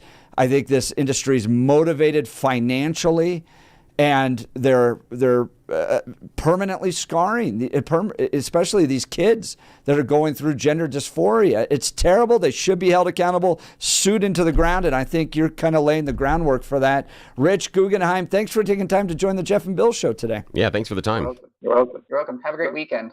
All right, we'll continue. Yeah. Phone lines are open. What do you think? Would you support this? You know, if people later in life, after going through transitioning, want to hold the medical community accountable, saying they felt coerced, pushed into it, to embracing either the hormone therapy or the actual surgeries, that they can hold these doctors accountable? Or, no, look, you made the decision. It's not their fault. They were doing what you wanted to be done. Why now can you go back and sue them? Give us a phone call if and you parents like. have got to say okay as well. The parents have got to sign off on this, especially if they're kids. Yep. And the thing is, I support where Rich is going with this. I do think that this seems to be acceptable. But what I would caution our listeners is the idea, like you expressed, Jeff, that there's going to be a wave of lawsuits. I don't see that, because people that have gone through transition procedures, both surgical and chemical, it has one of the largest acceptance rates and positive outcomes of any surgery we have. It has better positive outcomes based statistically than most people have with knee replacement surgery, from valve replacement surgery and heart, from shoulder replacement surgery, from liposuction. It has a very high success rate of people saying they are happy on the other end. Now, that does mean there are people that regret it or have some complications. And what I appreciated what Rich was talking about, and where I can get on board with it, is the idea that medical malpractice does have a window, and that this could need a larger window. And to protect that ability of these people later on for other complications, I do support that. Yes, if something goes bad, if something happens, yes, I think that opening up that window to take action because it is needed is necessary. So that's why I support him on this one, even though we disagree on some other stuff. I think that's going to change. I think you're going to see a lot of people regret this, especially as they get into later in life. But I don't know. Join the conversation. 303-696-1971 or text us on the Dan Caplis Law text line 720-819-5115. You're listening to Jeff and Bill. This is Denver's Talk Leader, News Talk 710 KNUS.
Welcome back to the Jeff and Bill Show. Gays Against Groomers is working to introduce a detransitioner's Bill of Rights that would expand the window that would allow someone to sue the doctors, maybe counselors involved in their transition if they regret it later.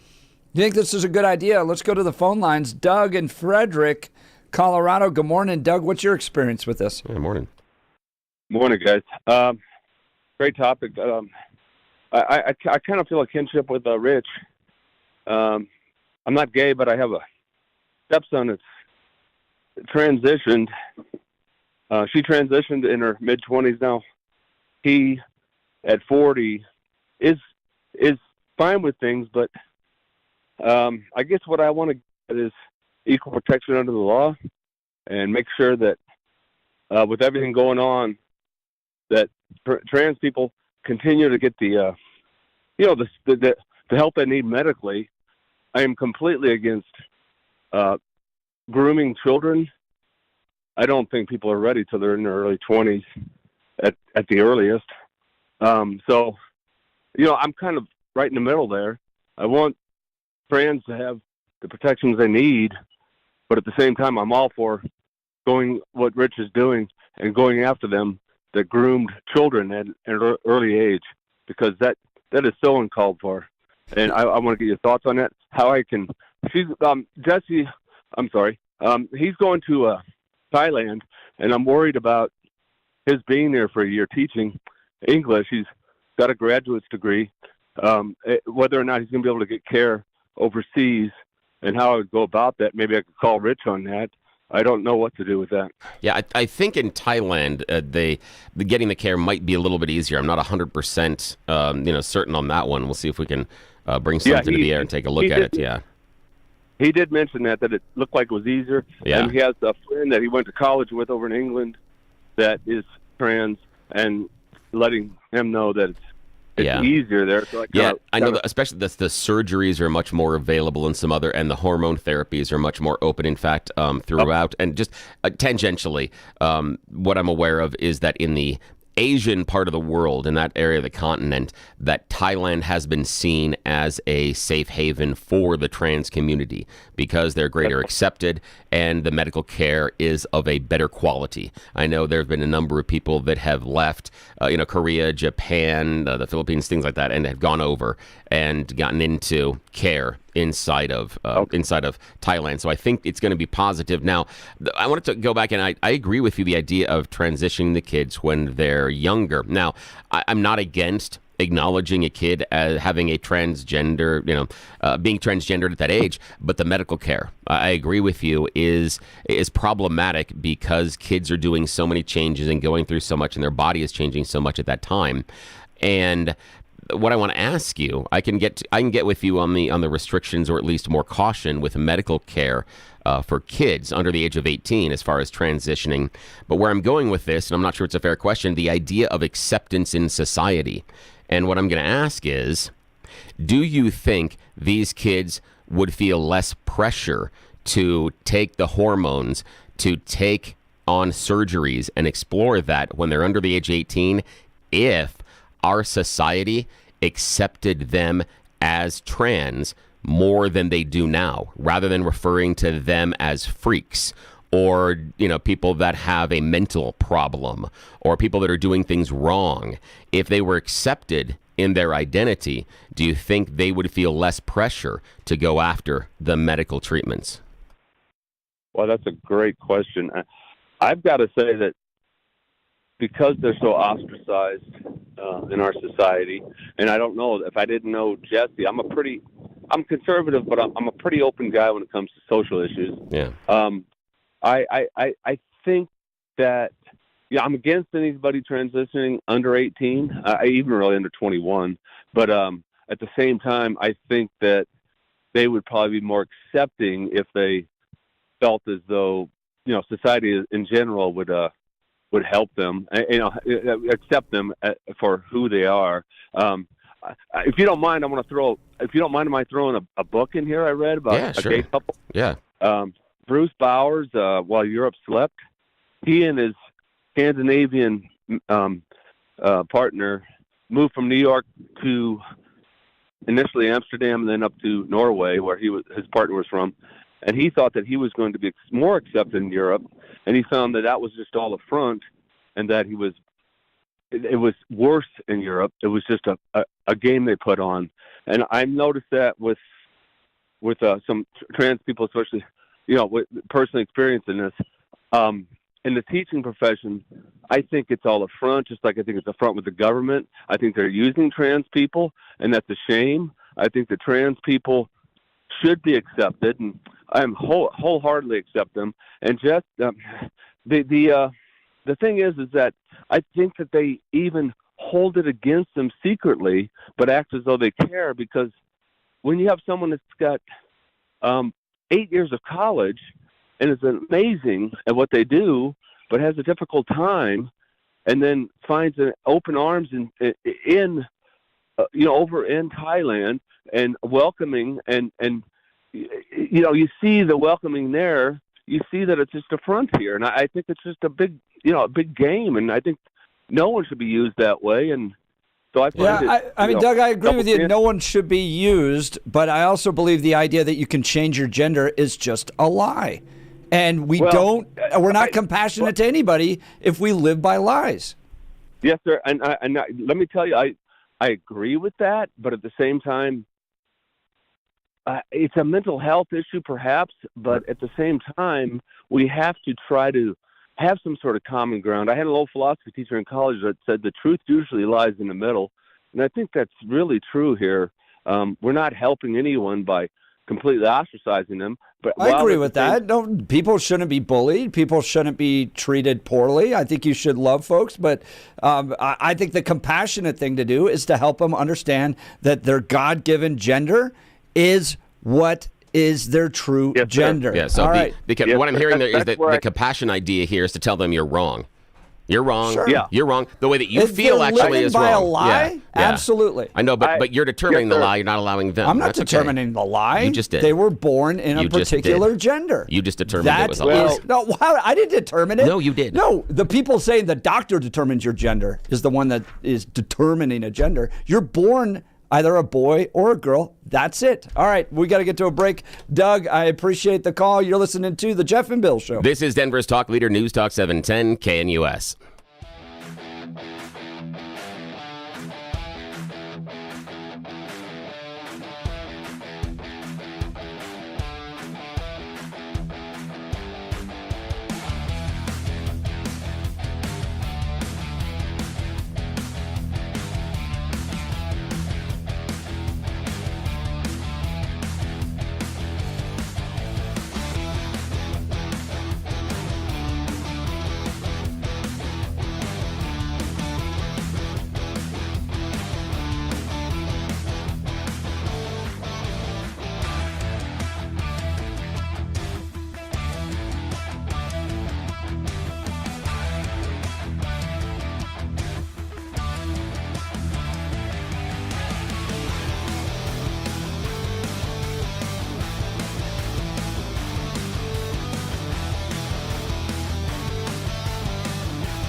Friday, Bill. Do you feel like just dancing?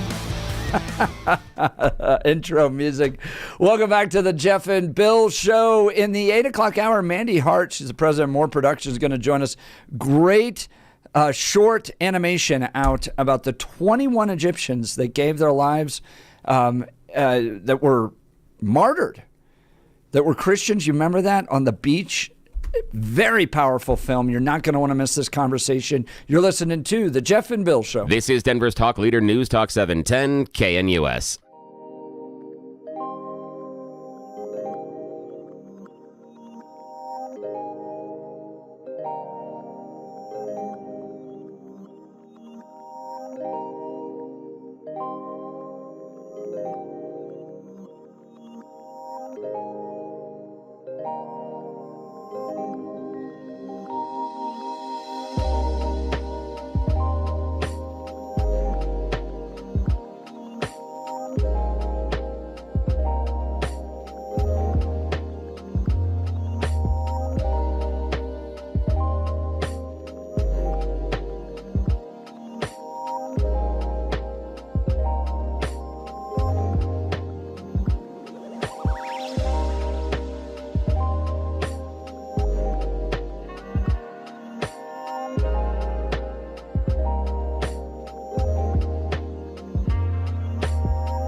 It is 8 a.m. in the Mile High City on this Friday, March 21st, 2025. Good morning, Denver, Colorado. You've tuned in to the Jeff and Bill Show. News Talk 710 KNUS. I'm your co-host, Jeff Hunt, along with Bill Thorpe, bringing you the freshest insights and hottest takes from the right, left, and center. Congratulations, you're waking up in the greatest country in history. We're off and running. We got an entire hour planned for you of engaging conversations, critical analysis, most importantly, though, your phone calls and texts, because this is where Denver's voice is heard loud and clear. So grab a cup of coffee, Denver, and let's dive into the issues that matter most to you right here, right now. Coming up in just a few minutes. You remember back in 2015, the now infamous video, ISIS terrorists beheaded 21 men on a Libyan beach.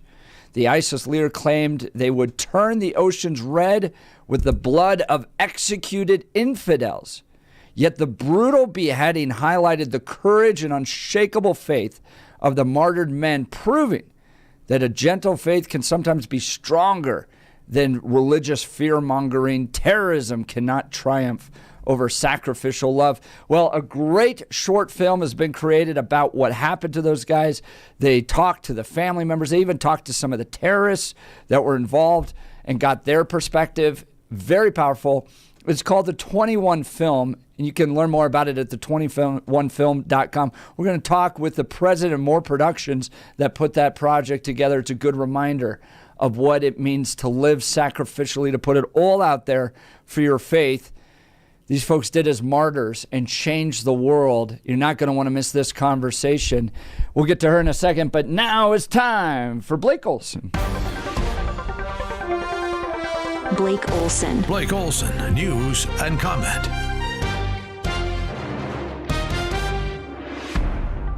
33 and clear in Denver, expecting a high of 55 today in Denver. The 710 5-day forecast is coming up. Our top story, CBS News Colorado has learned that Denver Mayor Johnston and 14 of his top cronies and lawyers nicknamed themselves Strike Force and communicated about illegal immigration using an encryption app called Signal, which automatically deleted their initial conversations. Denver attorney Steven Zansberg says they are breaking the law. He specializes in First Amendment and open records law. Teachers in Colorado don't like the cuts coming to an annual increase and not happy with Governor Polis. Jeff was at the Capitol Thursday with the protesting teachers. You know, I'm a government teacher, and I can tell you right now that cutting education it's not it, but we need to figure something out. And if I'm asked to make changes in my classroom and differentiate and do all these things, I think our legislators need to come together, and they also need to figure that out. That's why we vote for them. And all of this partisan back and forth is just not it. In D.C., Education Secretary Linda McMahon says everything will be done legally when it comes to dismantling the Department of Education. White House officials have confirmed that they will wait for congressional approval before the department is completely shut down. DJT wanted to stress how much he appreciates teachers. I want to just make one little personal statement. Teachers, to me, are among the most important people in this country, and we're going to take care of our teachers. And I don't care if they're in the union or not in the union, that doesn't matter. But we're going to take care of our teachers. Postal workers are expressing concerns about their agency possibly being taken over by the Commerce Department. USPS workers held demonstrations against the potential takeover in cities across the country on Thursday. Postmaster General Louis DeJoy said last week he wants to cut thousands of jobs. Rich Guggenheim, Gays Against Groomers, on the show last hour, working on a detransitioner's Bill of Rights, people harmed by medical malpractice. He just returned from D.C. Hurt by the medical industry that told them this is going to solve all your problems. And so they were there and they were sharing their stories. And I will tell you quite frankly, it's gut-wrenching to hear those stories. The things that these people have had to go through, the complications that will last with them throughout their life, both physical as well as emotional and mental. You know, I would say that these are real survivors of real trauma. Yeah, I agree. Good luck to his group.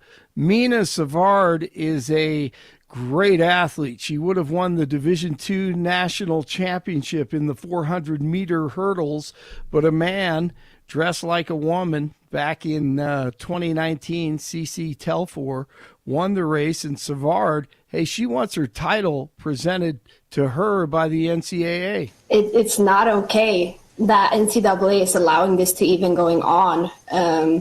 They absolutely need to be held accountable for what they are allowing female athletes to go through. It's not fair. Here is CC Telfer, your competition. I feel like a lot of the anti-trans rhetoric has become louder, more in my face. I need some explanation as to why you want to completely eradicate us from society when we've done nothing wrong. I would like to say that no one is trying to eradicate them. The only thing we want is fairness for us women. Boys are boys from the beginning. If you were born a boy, you stay a boy. Good luck to her and all the female athletes who have been ripped off by the NCAA. Just ridiculous. Hey, remember when Bill Burr was funny? Here's the former comedian Bill Burr on The View Thursday.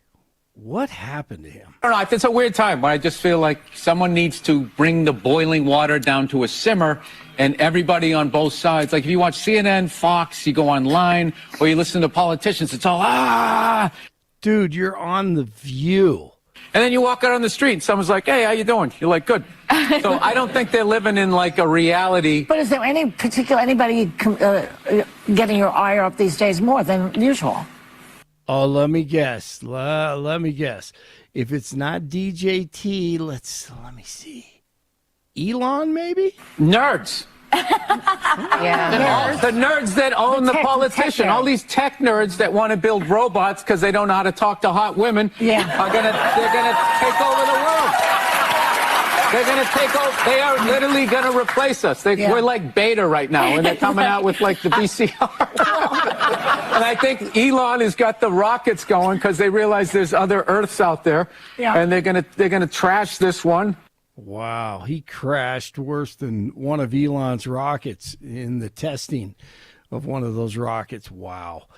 An American who's been held in Afghanistan for over 2 years has been released. Secretary of State Marco Rubio says 66-year-old George Glesman was set free Thursday after weeks of negotiations in Qatar. Glesman is a Delta Airlines mechanic who was taken hostage by the Taliban after they retook Afghanistan. Shot clock is winding down. It's at 5. Starts his running three. No, he didn't. The tournament is underway, and Drake upsets Missouri. McNeese shocks Clemson. CSU, they take on Memphis today at noon. The Rams try to win their first game here in the tournament today. First round continues. 4 games played here in Denver on Thursday, and there were no upsets here in the Mile High City. 32 in Lone Tree, 33 in North Glen, 35 in Denver. Jeff and Billy continue. Blake Olson, News Talk 710, KNUS. Weather sponsored by Colorado's Best Roofing, reminding you to protect your home from the harsh Colorado weather and schedule your free, no-obligation roof inspection today at roofingcolorado.com. That's roofingcolorado.com. Temperatures will be mild, seasonal, mid to upper 50s today. Breezy northwest winds, low 30s tonight. Mild, low to mid 60s Saturday. Partly to mostly cloudy, kind of breezy tomorrow. 20s and 30s tomorrow night, cooling to 55 to 60 Sunday. Mild, could see 60s and 70s early next week. Meteorologist Don Day in the 710 KNUS Weather Center.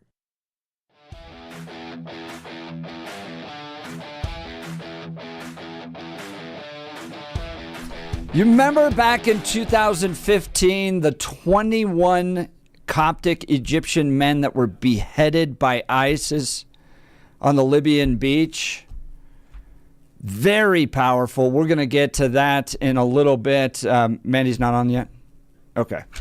We'll check in with her. We're going to talk with the producer of that film here in just a little bit. Bill, why don't you tell us a little bit about Wound Care Associates of Colorado? Yeah, we've got a new advertiser here on the show. Wound Care Associates of Colorado actually visited them yesterday. Yeah, saw Dr. Sarah, Dr. Jess, because someone in my family has a chronic slow healing cut and wound. So we need to get it checked out because, as I've been talking to you about, you don't mess around with these. A little thing can become a very, very big problem. That's why Jennifer Walker, who started Wound Care Associates of Colorado, was motivated because of what happened to her uncle. Her uncle was up in age and had some other comorbidities, stuff like neuropathy and diabetes. He developed a small cut on his toe. He had other big medical issues to deal with, and he felt that cut, eventually it's going to heal as you get older. The healing process is a little bit slower, but that torn skin and tissue is the perfect place for dirt, germs, and bacteria to get access to your body. And that's exactly what happened to Jennifer's uncle. He ignored that wound, and by the time he sought medical help, it had become infected. And sometimes it can be very hard to even see and figure out when the infection is happening and how. That's why you need a professional. And by the time that Jennifer's uncle sought medical treatment, it was so bad it needed an amputation. But that wasn't the end of the story. The infection had spread and had become so deep in his body, it took his life several days later because of a small cut on his toe. Not the other comorbidities he was going to see the doctor on a regular basis about. Something he thought wasn't a big deal because of those larger issues. But it was that little tiny deal that turned into a big deal that took his life. That's why when someone in my family developed a chronic wound and cut, I didn't mess around.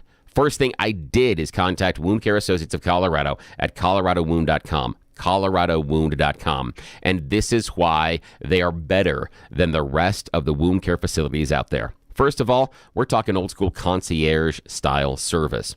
When you go to coloradowound.com and set up your appointment, the wound certified nurse practitioner comes to your home, like the old house calls, to treat you in the comfort and privacy of where you are. You don't have to get to an appointment. You don't have to take time out of your day, and you're not sitting in an office room, and you're definitely not going into an exam room where, another part of the story of my aunt years ago, that's how she was exposed to MRSA because of a chronic wound and spent time in the hospital because of it. You don't take any of those risks. They come to your home and they set up a private, personalized treatment plan just for you and your issue. And then they deliver improved healing outcomes. Now, unlike some medical treatment facilities, they don't want to just maintain the wound. They want to fix the wound. They know that you are safest and you are going to be healthiest once that tissue and skin knit back together and prevent the dirt, germs, and bacteria from getting into your blood system and your organs. Makes sense, doesn't it? Yes, it does make sense. What doesn't make sense is going to one of those other wound treatment facilities, because that's not what they're going to do. These are the people you can trust. These are the people that are changing the game in Colorado. When it happened in my family, it's the first call I made. It should be yours as well. If someone in your family is struggling with that pressure sore, diabetic ulcer, slow healing cuts, there's only one place to go. Wound Care Associates of Colorado. I trust them, and you can too. Reach out to them today, coloradowound.com, coloradowound.com, and when you talk to them, tell them you heard about them here on the Jeff and Bill Show, because they're taking care of my family, and I know they're going to take care of yours. That's great to hear, Bill. Bill, I want to ask you about this, and we're going to get to the 21 film here in just a little bit. 20,000 people are expected to show up to Civic Center Park tonight to hear Bernie Sanders. 20,000 and AOC. And I think you brought up this question. Yeah. What's the point? Yeah, I can't figure out the point. I mean, so I saw this on Michael Bennett's town hall the other day. Like, Democrats are almost kind of having like a Tea Party moment. Yeah. Where they're rebelling within their own party because they want the party to fight more, and especially after the Chuck Schumer debacle, where we're going to go out there and fight this. Never mind, because we learned that Donald Trump gets more power if we shut the government down. So everyone vote for it. And we talked about that, how it was a bad messaging point for the Democrats. Right. That going out and saying, we're going to fight it, and then backing away gives the Republican a win, rather than understanding. Again, if I was advising the Democrats, would have understood there's a lot of divergent thoughts and ideas, and there are a number of Republicans that don't agree on this entire budget plan. Let them fight. Sit back and let them fight because that's the news story. But the news story became Democrats are going to fight. No, we're not. Yeah. So that was the idea. That was stupid. But again, you put Chuck Schumer in charge of the messaging. What do you accept? What do you expect except for stupid? I mean, it's just, that's what you're going to get out of this. Yeah. Why is Bernie showing up? Why is AOC? I mean, what's the reason? Who are they rallying? If there's any place that you don't need extra support for Democrat causes, I would assume it would be Denver, Colorado. That'd be the one place that seems to be overwhelmingly captured by the Democrat ideas and thoughts and lawmakers. So why come here? Is this just rallying the base? And is this necessary? I don't know. If I'm a donor, why am I writing this check? Why am I writing the check to make sure you can take the flights out here, you can set up the security, you can have this rally? Why? I can't for the life of me figure out what they are accomplishing here. To me, it seems pretty easy. They want a Democrat Party that's going to go toe-to-toe with Donald Trump. Fight, fight, fight. I mean, all the way. Yeah. Down the line, fight for the federal government workers, fight against these cuts, fight against the closures of these departments. We believe in the government. I want to deliver for the government. Or here's the question for you. Yeah. You were just down with several thousand of your closest teacher friends yesterday. Were they in the mood to fight? Were they in the mood to push back against Donald Trump and Elon Musk? Yes, 100%. You saw in the first audio. Exactly. Yes, exactly. That's the point. You don't need this rally. They're already there. They're already wearing the jersey. They bought the pom-poms. Do you think it sends a message? They painted their face blue and orange and are yelling, Broncos! They're already there. Do you think, though, that it sends a message to Michael Bennett and John Hickenlooper, though? Here's the thing. And Brittany Pedersen and the rest of them? The thing for me is, if you need to bring Bernie and AOC here in order to send a message to the rest of the Colorado lawmakers, you're doing it wrong. Because that should be something that should be expressed behind the scenes. That should be something that could have been expressed through the teacher protest yesterday. There are so many other things. Now, 20,000 people being down there. Here's the question I got to ask you. Just roughly, and again, this is non-scientific. This is only based on your feelings and your feelings alone and only my feelings. What percentage of the crowd is there to see Bernie? What percentage is there to see AOC? And and the reason I'm asking this is because of how much of this is an indication of who is going to be the, and I'll use air quotes, leader of the Democrat Party going forward. We talked about Newsom, Governor of California, trying to rebrand himself. Moderate himself. Yes, he's trying to rebrand, so he's looking for that leadership as well. And I believe that the reason that Bernie and AOC are here is they're looking for that leadership mantle. That's what this is. This is a pep rally. 100%. That's the core. They want that. Yeah. So what's the percentage breakdown? Bernie's a celebrity. And AOC is too, to a certain extent. But, I mean, but the percentage, Bernie, come on. But, I would say 60% Bernie, 40% AOC. Wow. See, I would go the opposite direction. Really? I would go at least 60% AOC and 40% Bernie. But here, let me tell you why. I've been to these rallies. They're all older people. Like, for the most part, the teachers were a little bit younger. But the earlier ones, the anti-Trumps, it was all like boomers. What time does it kick off, though? Isn't this later? Yeah, that's true. 5 o'clock. So what I'm thinking is you've got some of the younger kids that could, get out of school, get out of work. Stay out later. School, but the idea of getting out of work early, taking the early, 1 or 2 hours to get down there. And here's the reason why. That's why I think it's later. I think it's later because of a younger demographic. Well, they're doing one up in Greeley, too. Yeah, but they got to come down here. But again, if you're going to say where we're going to draw the larger crowd and we need the right demographics, the one that's going to make the news is the one in Denver because you have a larger population. Right. So it makes sense to do the Greeley one where you're not going to draw as many people, and they do the Denver one where you can. And I think because it's later, and again, part of it could just be this. It could be it's a hell of a lot easier to get to DIA from Denver than it is from Greeley. So I could be completely and totally wrong about this. Yes, this entire thing could be scheduled on when do they have to catch a flight. This is a big deal for Colorado because I think Colorado is made up primarily of college educated types of people that find the Bernie worldview palpable, like they love it, right? The idea that they're going to remake society with government, and so they're going to turn out big.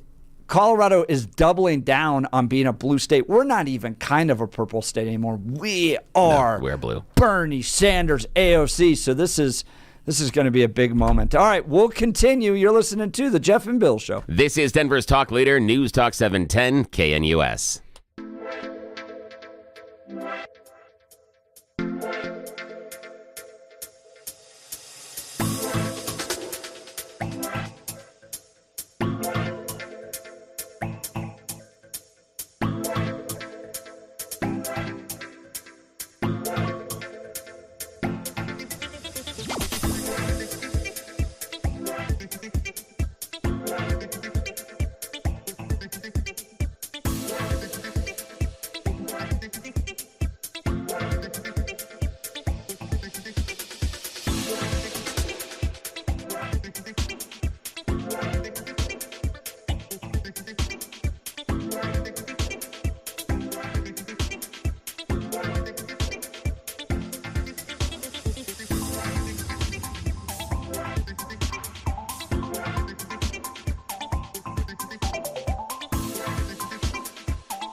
Welcome back to the Jeff and Bill Show. Bill, some great reporting coming from CBS News Colorado. Blake talked about this, but I want to get your perspective on it. This is cool. Denver mayor and staff used encryption app to discuss migrant crisis, then auto-deleted the message. Trump policies prompted the move, says the spokesperson.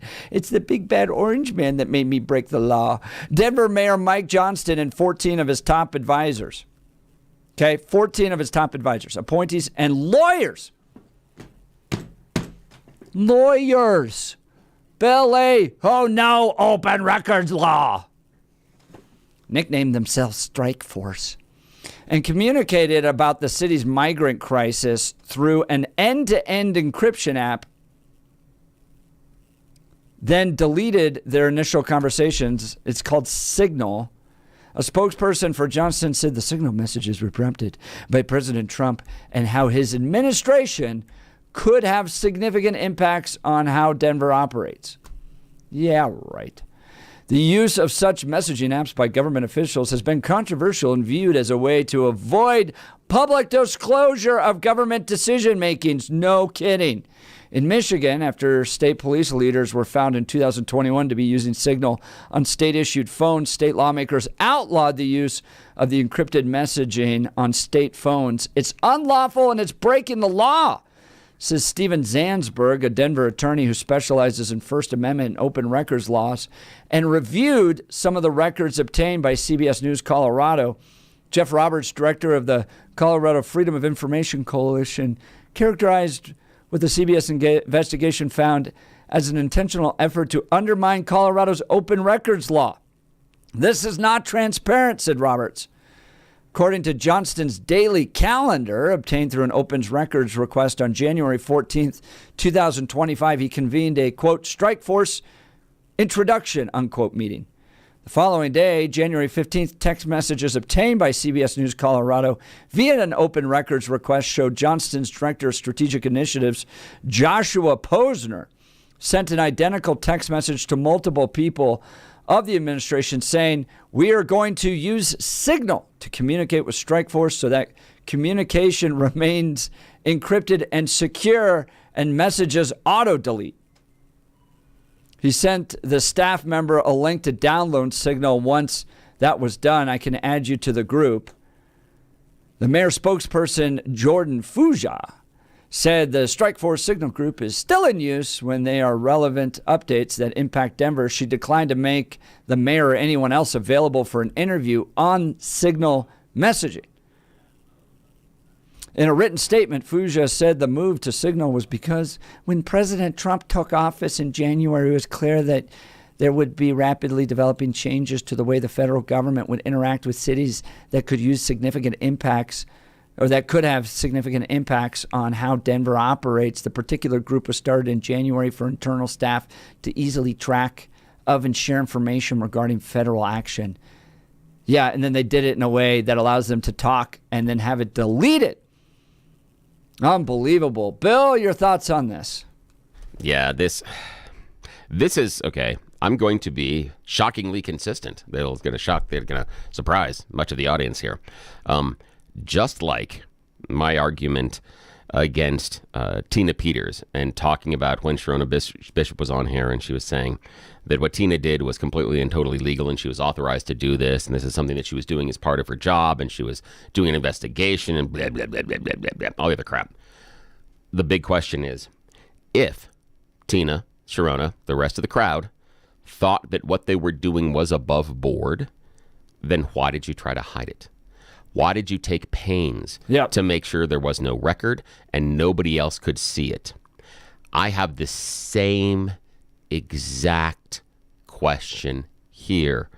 Mayor Mike Johnston, the lawyers involved, the other Denver policy decision makers, if you felt that the conversations you were having were above board, that they were legal, that they were something that needed to be done as you were discussing the business of the city, why did you take pains to hide it? I'm of the opinion that if you feel these are discussions you can have in public, you will have these discussions in public. If you feel these discussions need to be kept from the public and hidden, then you will make a choice similar to this. To me, this is nothing more than showing that Mayor Johnston and the people that he assembled around him, including the lawyers, and that's really important for me on this point, including the lawyers, decided that we are going to have a means of communication that is not archived, nor verifiable, nor can we ever be brought up on any discussions, charges. No one can question us about the conversations because, poof, they no longer exist. Yep. Yeah. And Bill, can I remind everybody, this was the same guy, too, that called for a Tiananmen Square moment. Yes. Yeah. He was ready to become the next Nelson Mandela for the illegal immigrants of Colorado. Yeah. Put me in jail, Donald Trump, if you have to. I'm going to order the Denver police to stand at the county line and defend illegal immigrants. We're going down. And then hides all of his comments that would prevent him from being Another arrested, question. Now, you went walkabout and got to go to Washington, D.C., thanks to a friend of the show, Representative Boebert, and got a wonderful catbird seat during Mike Johnston's testimony. What do we think there could have been questions from, Representative Crank, Representative Hurd, some of our other representatives that were there? What do you think they could have asked if they had access to these conversations?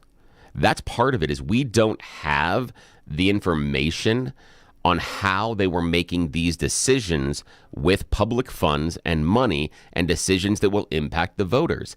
That's where this pisses me off, is that these are public figures that are making decisions on our tax dollars. And I'm using our in the royal we way right now because I'm not a member of Denver, but some of the tax dollars statewide do come into sometimes to cover the holes. They were making discussions and choices about this, and they were discussing priorities. Yes. But now we can't go back and look at that. No. We have no way to FOIA this information. We have no way to figure out why they were making these decisions. And just like I have the question for all of the Tina Peters supporters, if what she was doing was legal and legit, why take effort to hide it? Same thing here, Mayor Johnston. Or even if... we saw it with Anna Paulina Luna. Yes. Right? Yes. She's ready to bring Mike Johnston up on charges for aiding and abetting illegal immigrants. She wants to refer him to Pam Bondi for investigation and then possibly prosecution. Okay. I understand if you don't want to end up in jail. Yes. You would want to hide this. Yes. But this guy laid out how he's going to become the next big civil rights guy. Yeah. And the other part, now he's hiding it. The actual evidence that would allow him to become the persecuted, progressive guy that stands with the illegal immigrants, the actual evidence that would allow him to do that, he's deleting because at the end of the day, he doesn't want to go to jail. No. He never has. He's a little rich kid from Vail. And how do you do postmortems? One of the things you need to do in programs like this is after normally it's a year or the end of funding. You do a postmortem. You look at what we thought was going to happen, how we implemented it, and then what were our outcomes. And you do this all the time as far as radio. Anytime you have an event, you should be doing a postmortem. So what was the event? What did we do? What did we accomplish? And then what was it at the end? Money made, money lost. What was a positive impact? What was a negative impact? What were different choices we can make? If you don't have those conversations up front, postmortem is much more difficult because time makes your memory slip a little bit. So what we were trying to do, they can't go back and accurately talk about how these decisions were made, why they were made, because they have no record of it. Nobody can go back and refer to, when we suggested and we decided to do this, that was a mistake. We shouldn't have. They don't know. They don't know this anymore. And you and I can't know. And that's the thing that pisses me off is that you and I and our listeners can't find out. No, it's ridiculous. It seems to be stacking up on Mayor Mikey. Yeah.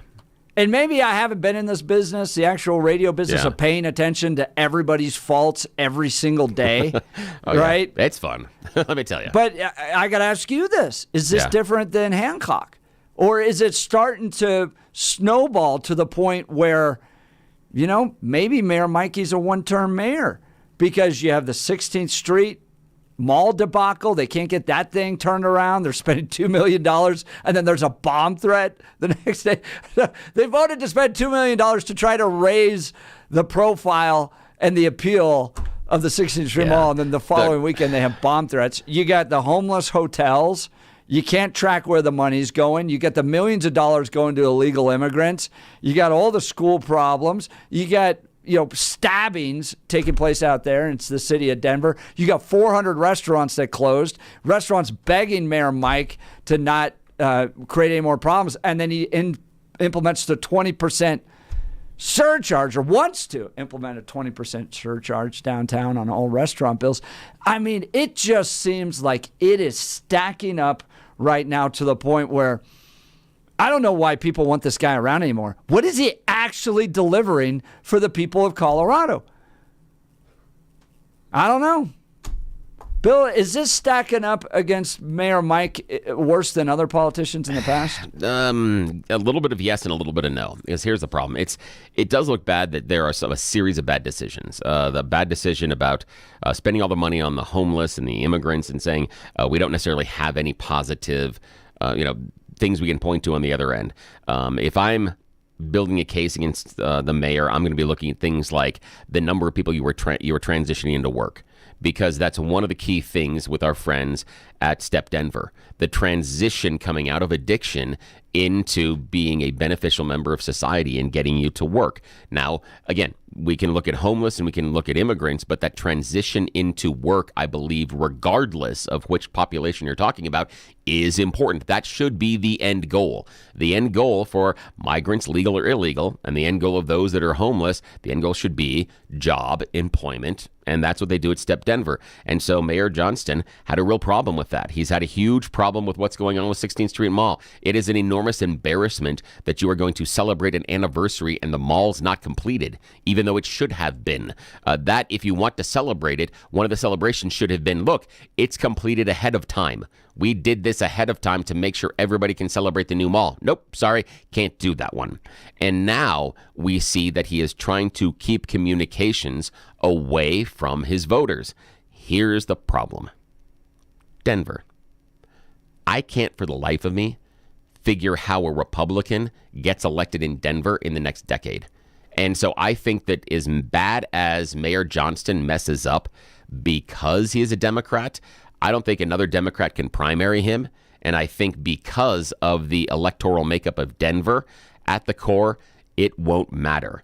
And I will present now on the table Exhibit A. Mayor Hancock. That would be the one where you look at the idea that the number of terms he had, and did it get better? Right. Did it get better? It just got worse and worse and worse. So the idea of this revolt, and Pete Boyles had a wonderful catchphrase a couple of years ago. Are you tired yet? Are you tired of this? Yeah, right. Yeah. And what does it finally take for you to go? Yeah, we got to shed these guys. And it didn't resonate inside of the core of Denver. So even though it's going bad, I do believe that the core liberal Denver voter will go, yeah, this sucks, but I don't trust that party over there. I don't trust them to make the rules. I wonder if the kind of Kyle Clark, Mike Johnston, John Hickenlooper guy, right? Because they're all kind of the same guy, right? They like the little microbrews. They go to the Great American Beer Fest. Great American Beer Fest rocks, though. That's true. It's true. But on a side note, had a friend of mine that runs promotions for a radio station, became a legend at the Great American Beer Fest because he brought duct tape and would tape people's little glasses to their hands because people kept dropping them. After a few beers? Yes, and the thing is, you see these people walking around, they're taped, and like, what? And people are like, that's the best idea, and they ran over to the booth. But you know the kind of guy I'm talking about. Yes, college educated, kind of successful, but kind of nerdy, microbrew. Like, Mike Johnston comes from a family that owns hotels in Vail. Yeah. Like, is that running its course? Like, I feel like Channel 9's kind of running its course with Kyle. I feel like that road's coming to an end, maybe. But I don't feel like the excitement there, at least from what I remember the Denver being like in 2014. No, I don't think so. Because of the series of mayors they've been there. No, I don't think it's been running its course at all. Not at all. We're going to be stuck with these guys? Yeah, absolutely. Yeah. These like beta males? See, I disagree with the idea that they're beta males. I think they're absolutely beta males. How do you define alpha male then? This is an uncomfortable conversation. How? I mean, how do you define that? I just see these guys as, I don't know. But how do you define them, though? And I think that's the difficult part about it. Yeah, how do you define true. that? Because here's the idea, and I hate to bring this up, but I'm going to because I enjoy it. If you take away the zeros on the bank account, Elon Musk would qualify as that beta male, based on most things. I don't know. Rich family. I'd put Polis into the same category too. Oh yeah, we can do that too. But again, based on what you're saying with the other ones, Musk would fall on that because his dad owned an emerald mine. He didn't make any money out of it. Hang on, made good enough money for them to have house servants. And no, I'm actually reading his biography right now. Well, his dad and those emerald mines ended up crashing. When he came to America, he had almost nothing. But he's very poor. His father recently has announced that Elon did treat the house servants well. So they had enough money. His dad's a train wreck, an absolute train wreck. I understand that. So anything he says, you got to take with a grain of salt. Yeah. But the idea that they were like rolling in it with rolling in it. I'm not saying rolling, but I'm saying emerald mines. No, but true. He didn't. He wasn't stretching. He wasn't stretching quarters. He wasn't stretching quarters to worry about it necessarily. No. When he came here, the relationship with his dad's complicated. But look at the political leadership of the state of Colorado. They're all kind of cut from the same cloth. The Kyle Clark, Mike Johnston, John Hickenlooper, Jared Polis, Phil Weiser. Yeah, Elon Musk. Yeah, same things. Yes. No. Yes, many of the same things. No. Yes, same things. You always use any opportunity to bash Elon Musk. You're just ready for it. Oh, no. But I'm open with my dislike of him, and I'm going to point out his flaws, and I'm happy to point out successes as well, and they are few and far between, and I'm happy to point them out. He just rescued people out of space, but I don't want to spend time on Elon Musk. I want to ask about these guys in Colorado. Colorado produces like a kind of political leader. I don't know. Maybe I'm wrong. But when I look at Phil Weiser, Jared Polis, Michael Bennett, Kyle Clark, Mike Johnston, I see like the same guy. Do you? Give me a call, 303-696-1971, or text us on the Dan Caplis Law text line at 720-819-5115. Let's go to the phone lines. Gary, Denver. Good morning, Gary. You're on the Jeff and Bill Show. Morning. Good morning. I wanted, while we're bashing Mike Johnston, I have some fuel to the fire. Good. They did that audit. The auditor's office did an audit a year ago where they found that they weren't tracking $150 million of costs related to the hotels for the homeless. Well, turns out the auditor released a follow-up report yesterday, and it was televised, and they're still not tracking the expenses related to the homeless hotels. Wait, they're still not tracking? So what they found out when they were asked, how much money did you spend? Where did it go? They went, nah? And then after that, they made no changes? They're still going, That's right. It's not their money. Why would they? Oh, my God. That's right. You could Google it, and I think it was out of, 20 or 30 recommendations. They haven't implemented well over half of them, and one of them was tracking the money. So there you go. Jeez. It's unbelievable. It's just unbelievable. And these guys will fail upward. It's like when we had Pete Boyles on. He's going to talk about John Hickenlooper employs a guy that shoots a cop, and then he gets to become mayor, governor, and senator. It's amazing to me. Yeah, one thing that Mike Johnston voters have in common with Donald Trump voters is they don't expect him to provide data for what he says. They just accept what he says, and they don't do the research. And Billy's right. Getting a Republican elected mayor in this town is virtually impossible. All you need to do is look at the composition of the city council, who drums up support in their council districts, and a lot of them are Hispanic or Indian or minorities or homeless, and they're just drumming it up, and they're doling out the money to buy votes. Gary, I appreciate you giving us that insight. Gary's line will be open 303-696-1971. I just can't figure out the idea of, we're not tracking the money. And then they found out and then we're not going to track the money. Well, the problem is that they don't care. But again, somebody else. But again, the post-mortem, you can't. And this is the reason why is Mayor Johnston, if he believes the process that he's doing is the right one and will lead to successful outcomes, he doesn't have any way to prove it. And that's the issue. I understand the assumption that he's going to fail off of it, but Mayor Johnston's assumption is he's going to have success. And by not tracking this money, he can't come back to the voters and point to having success because he doesn't know. That's the part that is frustrating about this is regardless of the spectrum, regardless if you think this is absolutely what we should be doing or this is the dumbest idea on the planet, either way, we're not going to have the numbers to prove you right. That should piss everybody off this morning. Honestly, it really should. All right, you're listening to the Jeff and Bill Show. I think I just said a word I shouldn't have. Okay, this is Denver's Talk Leader, News Talk 710 KNUS. I'm going to have to talk to HR again.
Welcome back to the Jeff and Bill Show. Lots of text messages coming in. Doug, morning, guys. Beta male versus alpha male. Beta would let him change. No. Would you let a beta male change your tire? No. Alpha male would teach you how to do it, said Doug. No, that's just a dad. That's all that is. Well, is that because women want to connect with alpha males and make them dads? No, because that's just a dad thing. Dads have to know how to change a tire. That's just a dad thing, I think. Yeah, that's it. But I'd be curious for Doug. Yeah, how you define it? I think that might be a fun discussion one day. How would we define it? Because it's something that is used quite a lot. But I find that the conversation only becomes interesting when you're asked to define it. I think that's where it becomes interesting because it can be somewhat difficult to define. But that's for another day. That's not for today. All right, I'm about to put this out on X that Colorado has a progressive male type, and it's awful. And I'm going to use pictures of Mike Johnston and Kyle Clark and John Hickenlooper and Jared Polis. Is there a type? Is there a type? Is there a type of guy that we end up... one of the reasons I think that we do have a type, it's because when they try to run for president, it just totally falls flat. John Hickenlooper and Michael Bennett, both running for president, both from Colorado, both Democrat leaders, and the nation looked at them and was like, nah, I don't think so, and decided to move on. Do we have a type here? Is there a political leader type, you think, Bill? Not necessarily. I mean, a little yes, a little no. But I think that for both Democrats and Republicans, there are types. There are categories that people fall into, and so you would expect someone that identifies with one part or the other to have certain characteristics. Yeah, that could probably be fair based on how our parties are divided right now. All right. Mayor Mike Johnston secretly text messaging and getting away with it. Do you think he's going to get punished here? Oh, I don't know. Thing is, maybe the Colorado Coalition of Free Speech will sue him or something like that. Yeah, but seems like these guys do stuff and they never really get punished for it. Yeah, the issue is what's the punishment going to be? Because that's the question. That's what I would have is what is the outcome as far as him getting punished per se. It's like the idea of when people scream and yell about Jenna Griswold should be in prison for it. It's the same thing. That's weird. I don't think there's going to be much there. But the only thing that I think that maybe you gain some steam with is if you are able to sue him or there's any sort of criminal charge, then that's a chink in the armor for the next election. That's the only thing on the other end that I can see in this one. But it's going to be a lot of time, a lot of effort, and a lot of money. And so who's going to pony up that check? Who's going to write that check to take him on? Yeah, good question. All right, Rick Enstrom joins us in the 9 o'clock hour. Did you hear they're going to repaint the Flight for Life helicopters from orange and yellow to pink? He's not happy about it. He sits on the board of St. Anthony's. You're not going to want to miss this conversation. Rich is a lot of fun. You're listening to The Jeff and Bill Show. This is 710 KNUS. Rick Enstrom.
It is 9 a.m. in the Mile High City on this Friday, March 21st, 2025.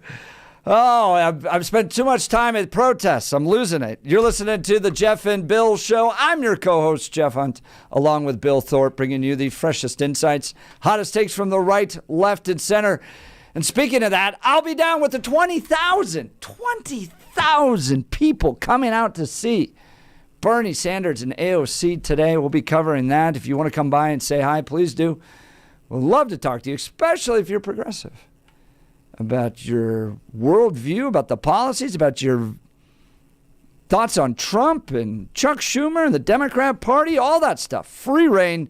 Would love to see you today. We'll be down there. And if you're a conservative and don't want to visit that rally, I'll provide all the updates you need. You just got to go to x.com/Jeff Hunt. We'll bring it to you there. All right, coming up this hour, I think the world of this guy, Rick Enstrom, board of directors, St. Anthony's.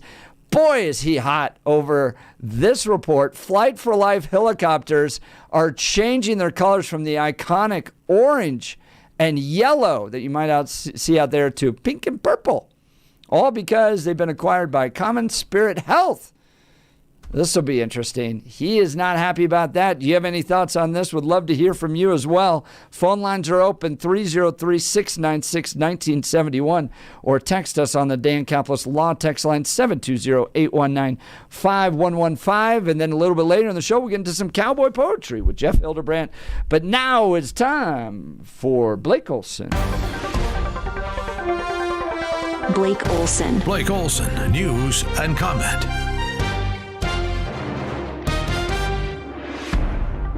39 and clear in Denver. TGIF expecting a high of 55 today in Denver. The 7-10 5-day forecast is coming up.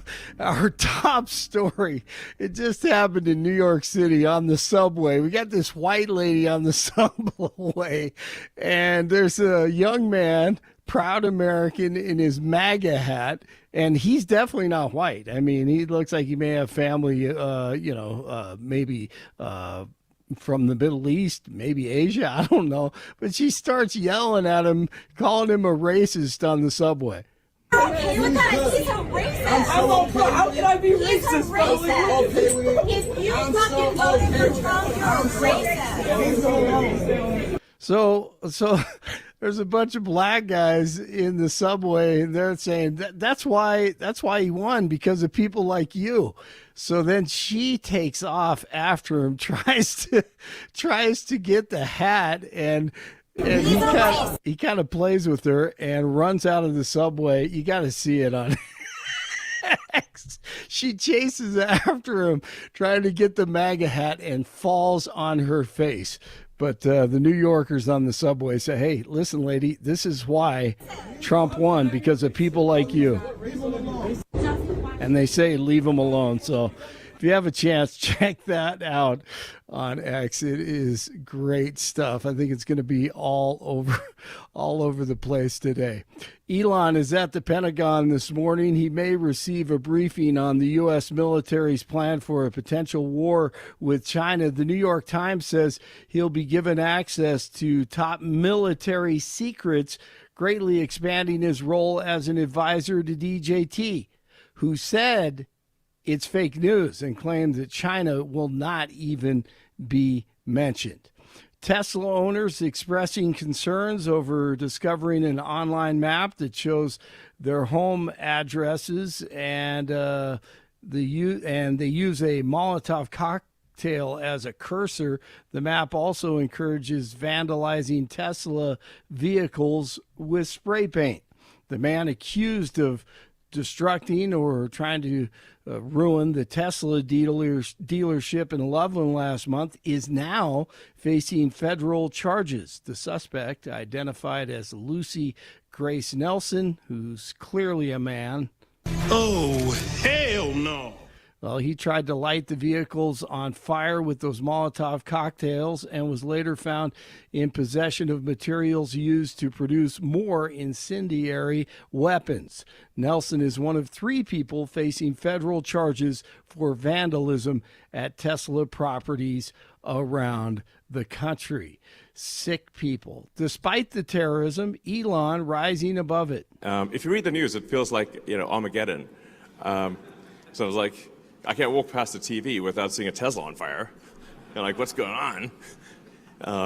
Some people, it's like, listen, I understand if you don't want to buy our product, but you don't have to burn it down. That's a bit unreasonable, Like, this is psycho. Stop being psycho. Okay. Israel is threatening to take parts of Gaza unless Hamas releases the remaining hostages. This comes after Israel broke a nearly 2-month ceasefire with the terrorists earlier this week. Denver's auditor is unsatisfied with the way local officials are tracking expenses related to the city's homeless initiative. Timothy O'Brien said that he told the city government 2 years ago that it needs to improve expense tracking so the homeless program's effectiveness can be measured. O'Brien said Thursday that the city is still not adequately monitoring contracts or reviewing invoices. O'Brien says that only 6 of the 36 recommendations he made in 2 years, or 2 years ago, have been fully implemented by the city.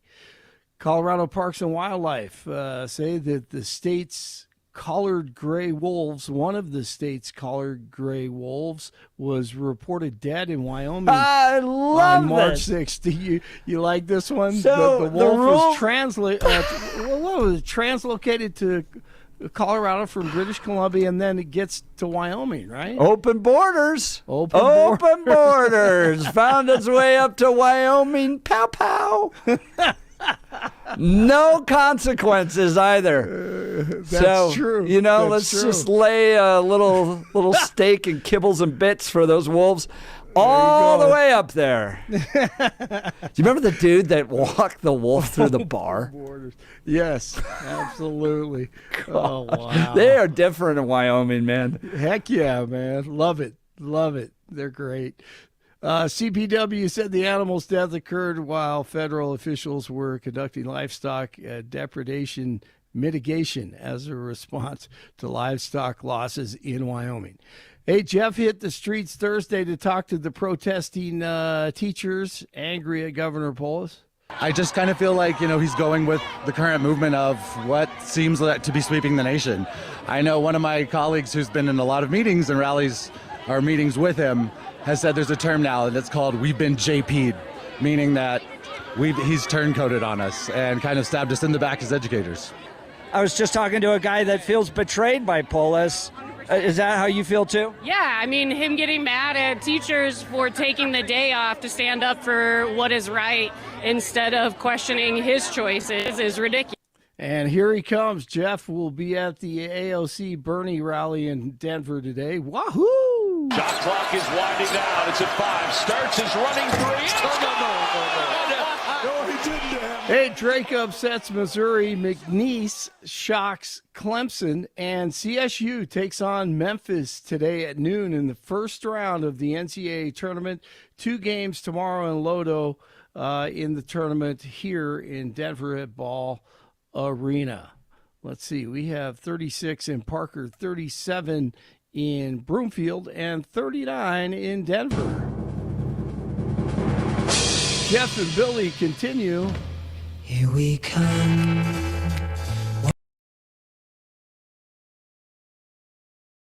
KNUS. Weather sponsored by Colorado's Best Roofing, reminding you to protect your home from the harsh Colorado weather and schedule your free, no-obligation roof inspection today at roofingcolorado.com. That's roofingcolorado.com. Temperatures will be mild, seasonal, mid to upper 50s today. Breezy northwest winds, low 30s tonight, mild. Low to mid 60s Saturday, partly to mostly cloudy, kind of breezy tomorrow. 20s and 30s tomorrow night, cooling to 55 to 60 Sunday, mild. Could see 60s and 70s early next week. Meteorologist Don Day in the 710 KNUS Weather Center.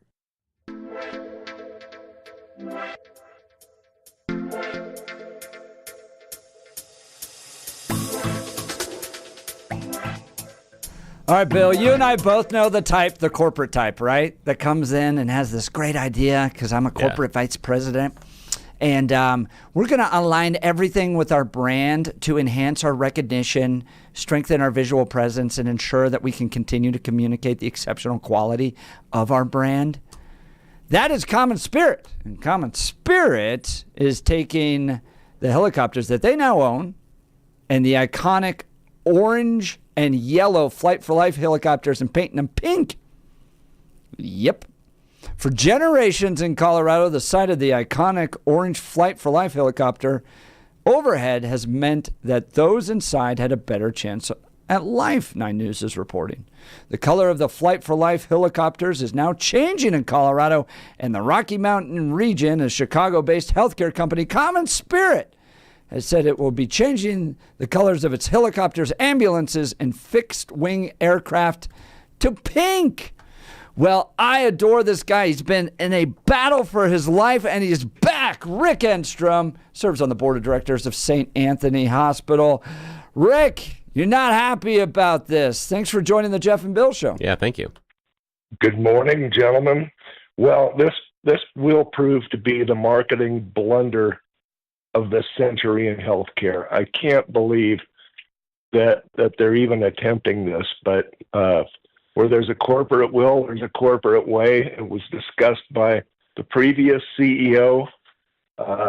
He got so much static that he backed down. And at the very last minute, I got a phone call the day before the press conference, which was just for a few folks in close, letting us know they were going to change the color of those helicopters to pink. And you could hear the retching all across the back of the Zoom call. Unfortunately, it was a one-way call, and folks at the institution are demoralized. Well, Rick, kind of explain the history of this. You've been with Colorado Parks and Wildlife. I imagine Flight for Life helicopters have rescued a number of people in the backcountry. The orange and yellow, iconic color. Why is it so important to keep that? Well, 50 years of history for one reason. Secondarily, the colors are very well known and safe. I mean, it's a rescue sort of color, so it's easily seen, easily identified. Other aircraft know to get out of the way when they see those helicopters coming. I was an EMT, a volunteer firefighter EMT with the St. Anthony system. I've flown in those helicopters. Those helicopters rescued my niece off of St. Mary's Alice with a broken femur. I flew down the mountain with a car accident victim when they didn't have enough hands to put this woman in traction, and got flown down to the old St. Anthony's and had to figure a way to get back home. So I'm in pretty deep. I serve on the board of directors, and it's just the way it was handled. And here's the other thing. It's so expensive to paint those helicopters. Yeah. They're going to have to take it all down to bare aluminum because 50 pounds on a helicopter is a huge amount. That's why they flew me down the mountain instead of the other deck, because I was skinny. You don't mess with that sort of dynamics in aircraft. So they're going to have to be taken down right down to the skin. And right now, our hospitals in Colorado, across the board, to a fault, are in financial difficulties. We've had some good years. We've had some bad years. Right now, it's not good.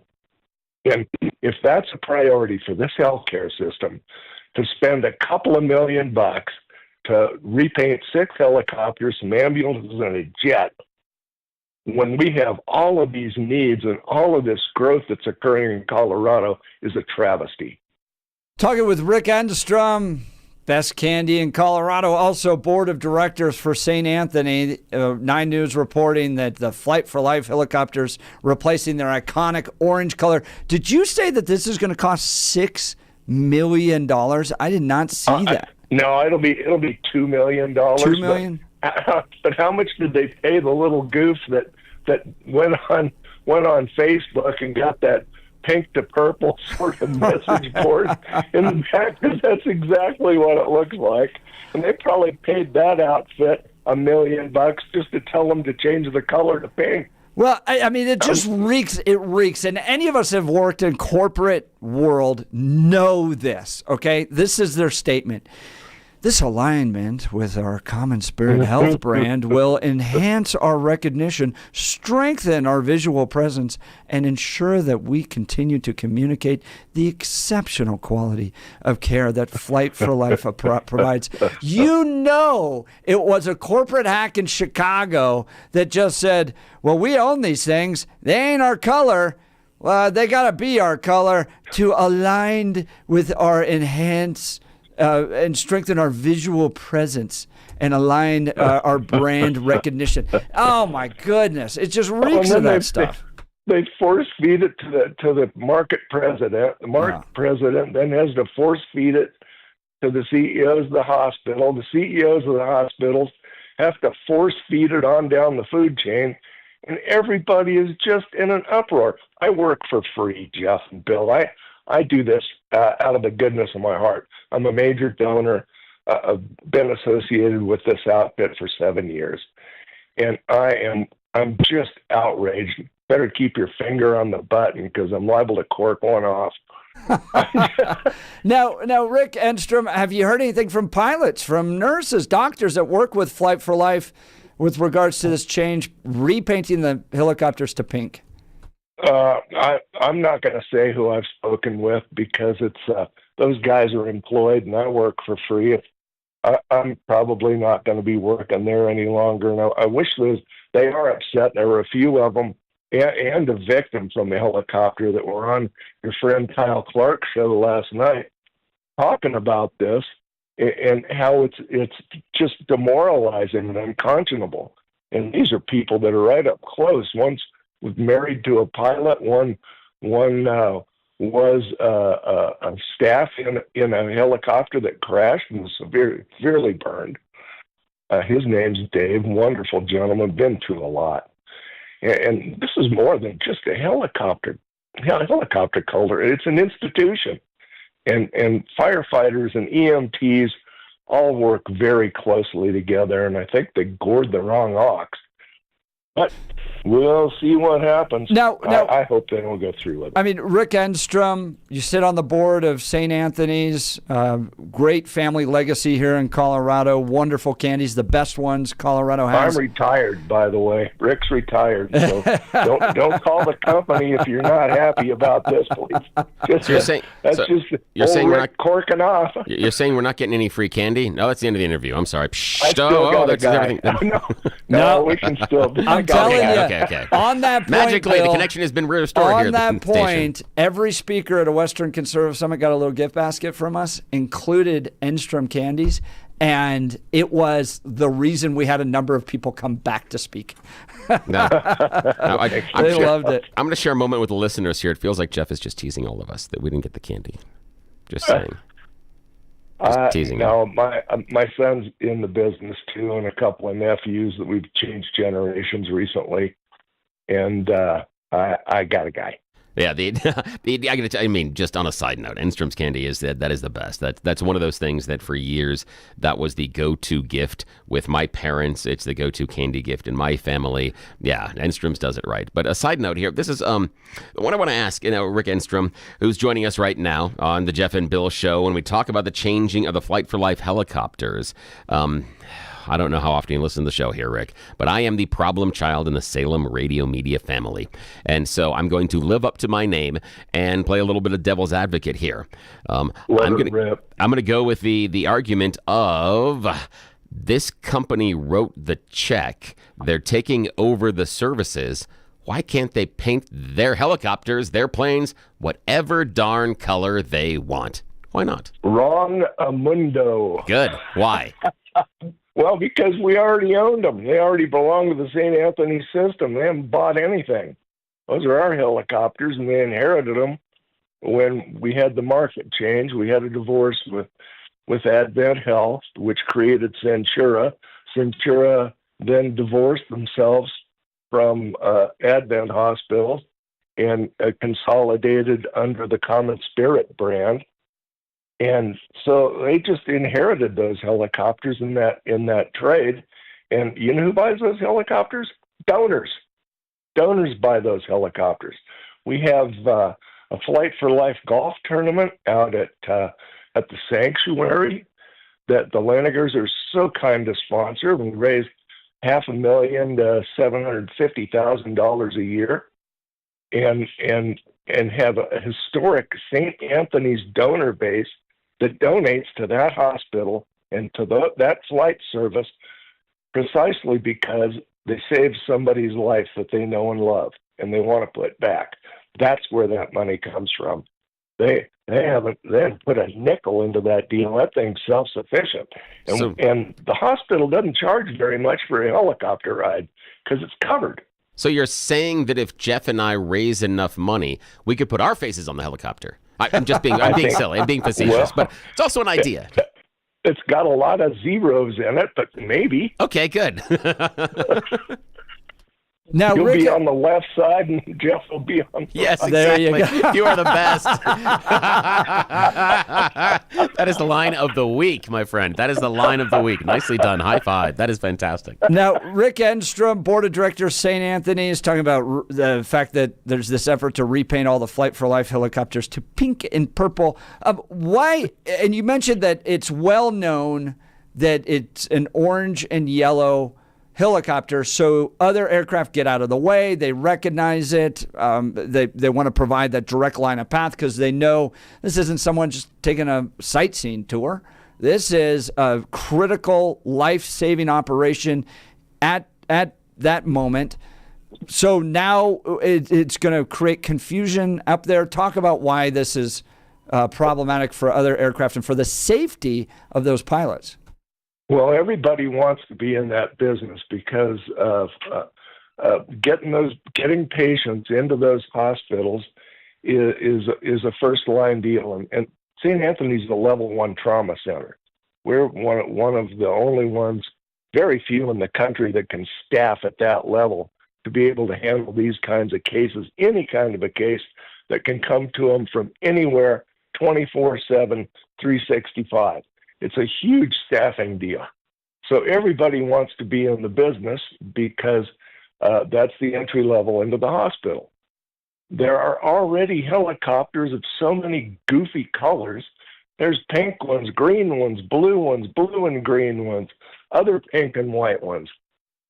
This helicopter system was very identifiable as the main carrier into this level 1 trauma center. Everybody knows where they're coming from, where they're going. When I see them come over my house on Green Mountain, I can tell by the sound of that helicopter whether they've got somebody in trouble or if they're loping in just by the tilt of the rotors.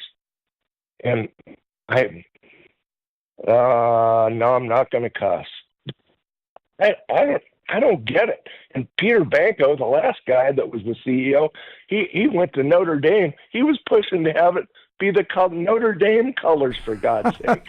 These guys, they come in here to this system, they see those helicopters, and they see them as a billboard, and they start running around like a puppy at a dog park looking for something to pee on.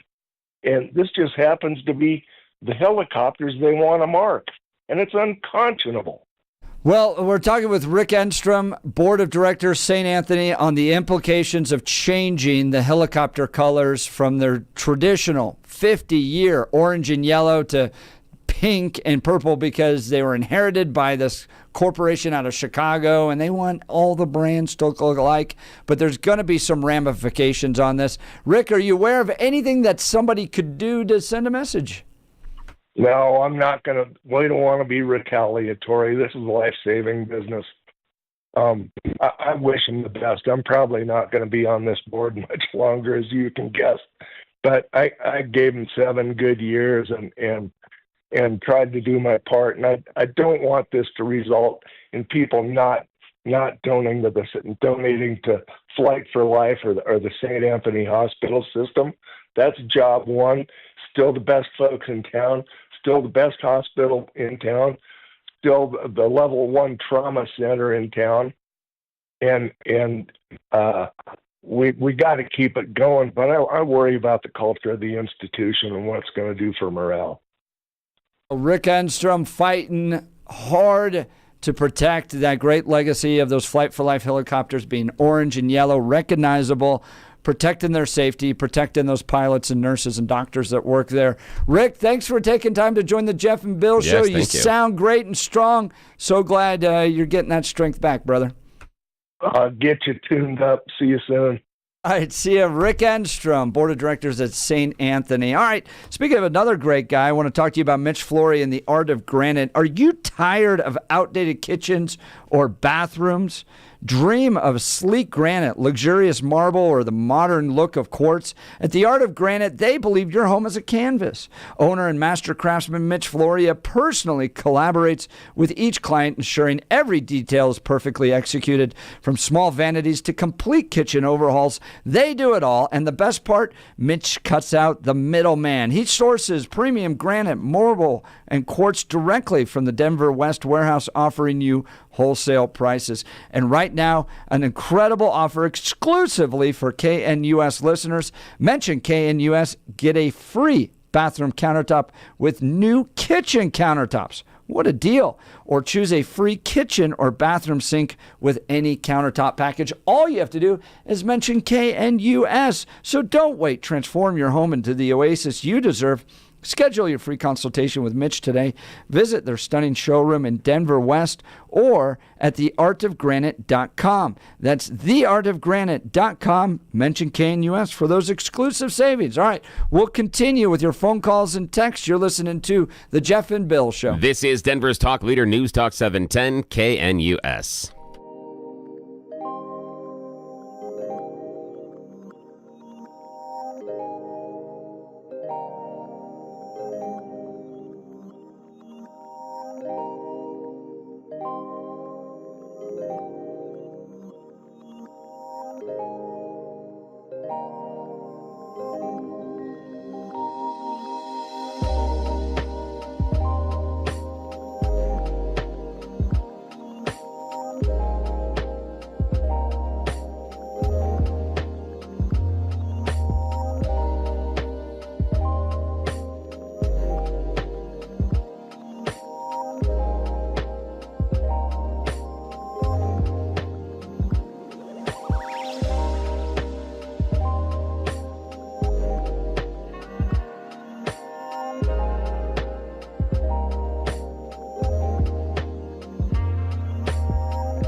Welcome back to the Jeff and Bill Show. We've got Jeff Hildebrandt, our Cowboy Poet Laureate, coming up in a second. Let's go to the phone lines. Weston and Golden. Good morning, Weston. You're on the Jeff and Bill Show.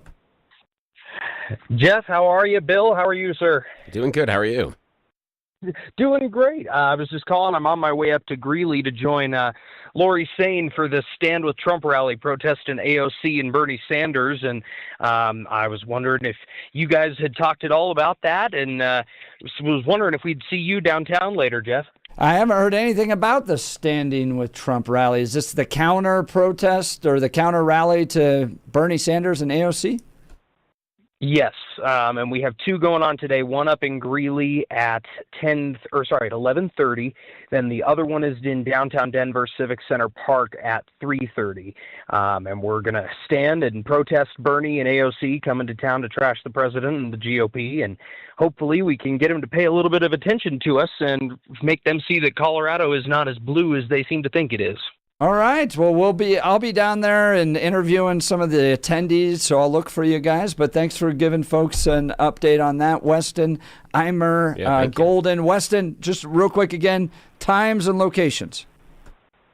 Time, it's 11:30 at the UNC North Campus in Greeley, then 3:30 at Civic Center Park, Stand with Trump rally. Please come out and join us. We'd love to have you all. Fantastic. Thanks, Weston, for calling and letting people know. Yeah, all thank right. you. So, Jeff Hildebrandt, as we get into this weekend, always like to end a wild week with a little cowboy poetry. Well, this may not be cowboy poetry. This is more political controversy poetry that I've been listening to all morning on the radio.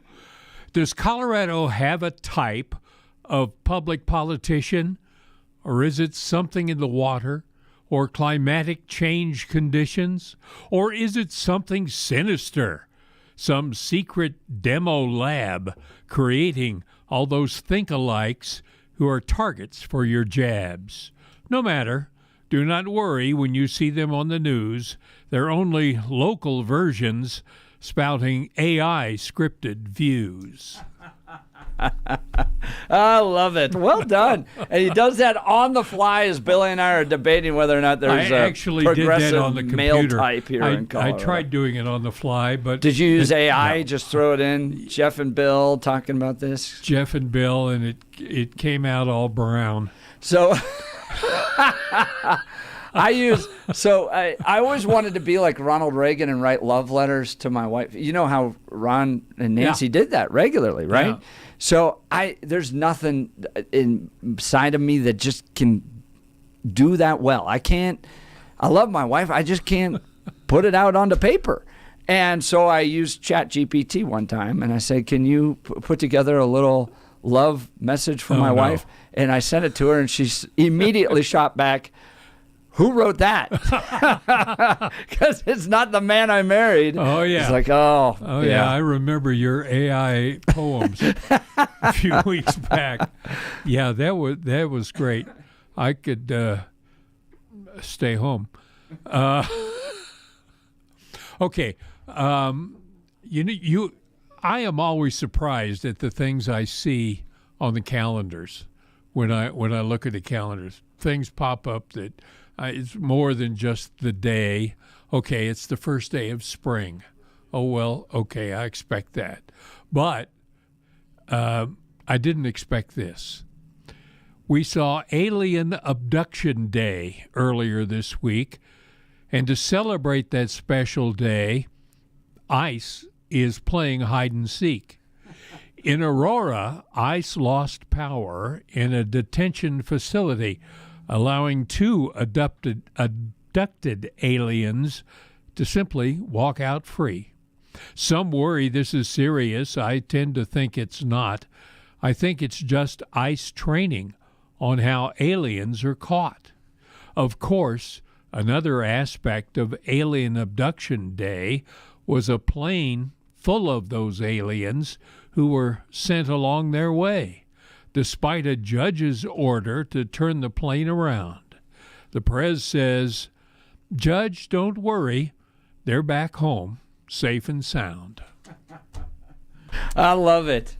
That's great. On light of Alien Abduction Day, the Yes. reference to Donald Trump and ICE and all that stuff. Oh, I didn't get that. Now, let me ask you this. Jeff Hildebrandt, cowboy poet, laureate, man of faith. Are you an alien believer, an actual out of this world alien believer? I believe there are aliens who are not of this world. And I believe most of us refer to them as angels. Angels and demons, huh? And demons, right. Yep. So I don't know what color they are. It doesn't really matter if they're little green men or not. I'm colorblind, so it wouldn't make a difference. They're all the same to Billy, me. are you an alien believer? You think there's another planet out there? Oh, yeah, absolutely. If not, it's an awful waste of space. It wouldn't make any sense. I mean, it to me seems illogical that our Creator would do this here and then create the expanse of the universe and have nothing else there. It would be like moving into a new house and bringing an end table and then just leaving everything else blank. It just logically doesn't seem to make any sense based on everything else that we see, because life finds a way here. So yes, I believe there is alien life elsewhere in the galaxy and elsewhere in the universe. However, I'm not saying the alien life is necessarily intelligent, very intelligent, or even could manage interstellar travel or communication.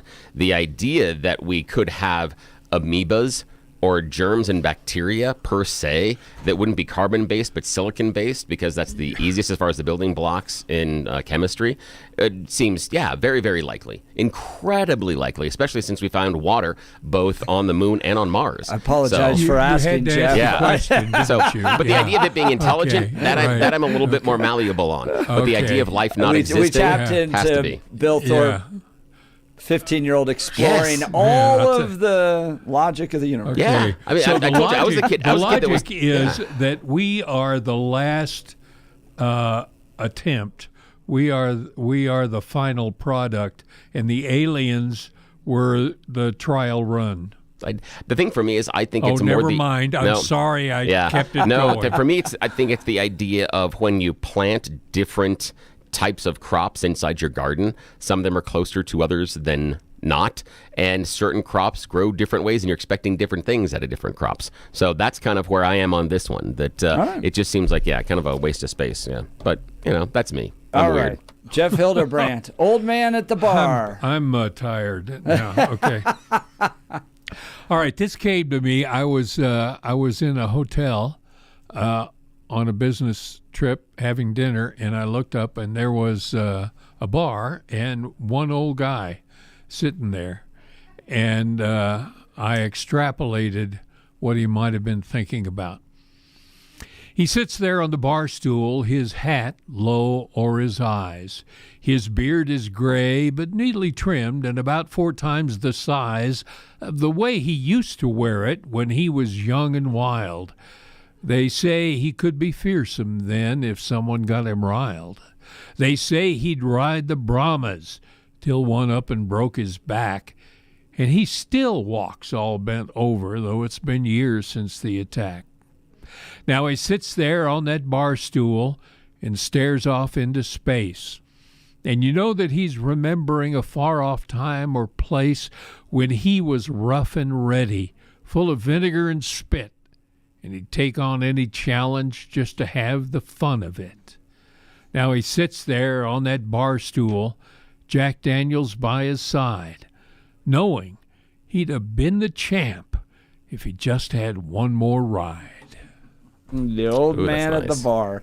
I love it. All right, we'll continue with Jeff Hildebrandt. You're listening to The Jeff and Bill Show. This is Denver's talk leader, News Talk 710 KNUS.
Quickly turn on the camera. Jeff Hildebrand, Cowboy Poet Laureate, is dancing over here to Rihanna. But we're not going to... Now we got the camera on. Come on, keep it going. I can't hear the music, so never mind. We always stop it. On Fridays, we always like to saunter into our weekends with a little cowboy poetry from our 710 Poet Laureate, Jeff Hildebrand. Now, Jeff, this one inspired by a sermon, you heard it. It was, yeah. Yeah, I won't go into all the details, but you can search the websites for sermons till you find it. Anyway, this is called A Slow Slide from the Saddle. He was riding the range rather slowly, paying notice to all that he saw. But the ride seemed the same as the first day he came. It was boring, back-aching, and blah. He saw the same valley, he saw the same streams. He saw nothing changing, or so it would seem. Oh, sure, he's out riding on horseback. He's doing the stuff cowboys do. When folks see him, they say, "There's that cowboy." But really, it's no longer true. He lost interest in what he was doing, lost interest in why he was there. He lost interest and all sense of purpose till he found that he just didn't care. We must watch, or the same thing can happen to those of us filling church pews.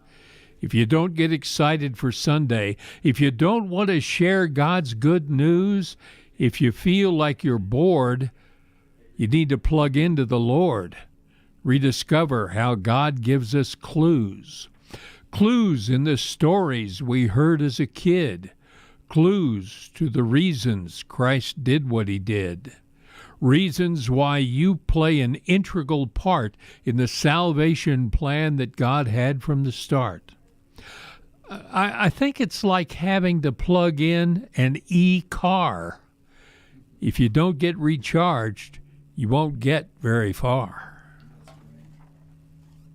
Ooh. I like that one. That's a nice message there. Unexpected at the end. That's cool. That's really cool. Unexpected? You just heard e-car and got excited. No. No. I know where you're going with it, but the end, the idea of closing the circle on that one. I like that. That was good. Great. Any other ones? Can we get back to aliens? Yeah. All right. Excuse me. Oh, my. All right. One more. This is a quickie. Communication is the key to maintaining wedded bliss. So you must pay attention or you might end up like this. She took him to a seminar for marriage life enriching. Entranced, she leaned up in her chair while he just sat there twitching. Then the leader asked a question, and he dropped his coffee cup. He was sure he knew the answer. He was asked to please stand up and name her favorite flower. She thought, this'll be a shocker. But he proudly proclaimed to all, "Why, I'm sure it's Betty Crocker." I love it. A little cowboy wit there. Favorite flower? Betty Crocker. There you go. That was great. Jeff Hildebrand, thank you so much for joining us on this Friday. Yeah, what a great way to wrap up the show. We've had a fantastic show. Talked about the teacher protests that took place down at the Colorado State Capitol yesterday. What are they willing to cut? Their relationship with Jared Polis was all very newsworthy. And then Rich Guggenheim, Gays Against Groomers, joined us as people that regret transitioning. Should they be allowed to sue their doctors, healthcare providers, maybe even their parents? We talk about a new bill he's introduced in Congress. Then we got into Mike Johnston ducking and hiding from any type of CORA request or different types of trans. My mind, I got 3 hours of sleep. I'm working that too. Yeah, right. I know both of us I'm on the tired today as we wrap up this week. Transparency. There you go. Oh, that's the one. That's the word. Going with one of the conspiracy Mike words. Johnston trying to hide from transparency. Transparency. Is that people who were parents, but now they want to be single, and so they've got. That's a good sorry, one, I Jeff. wasn't I paying liked attention. it. All of it at 710knus.com. You've been listening to Jeff and Bill. Have a good weekend. This is KNUS.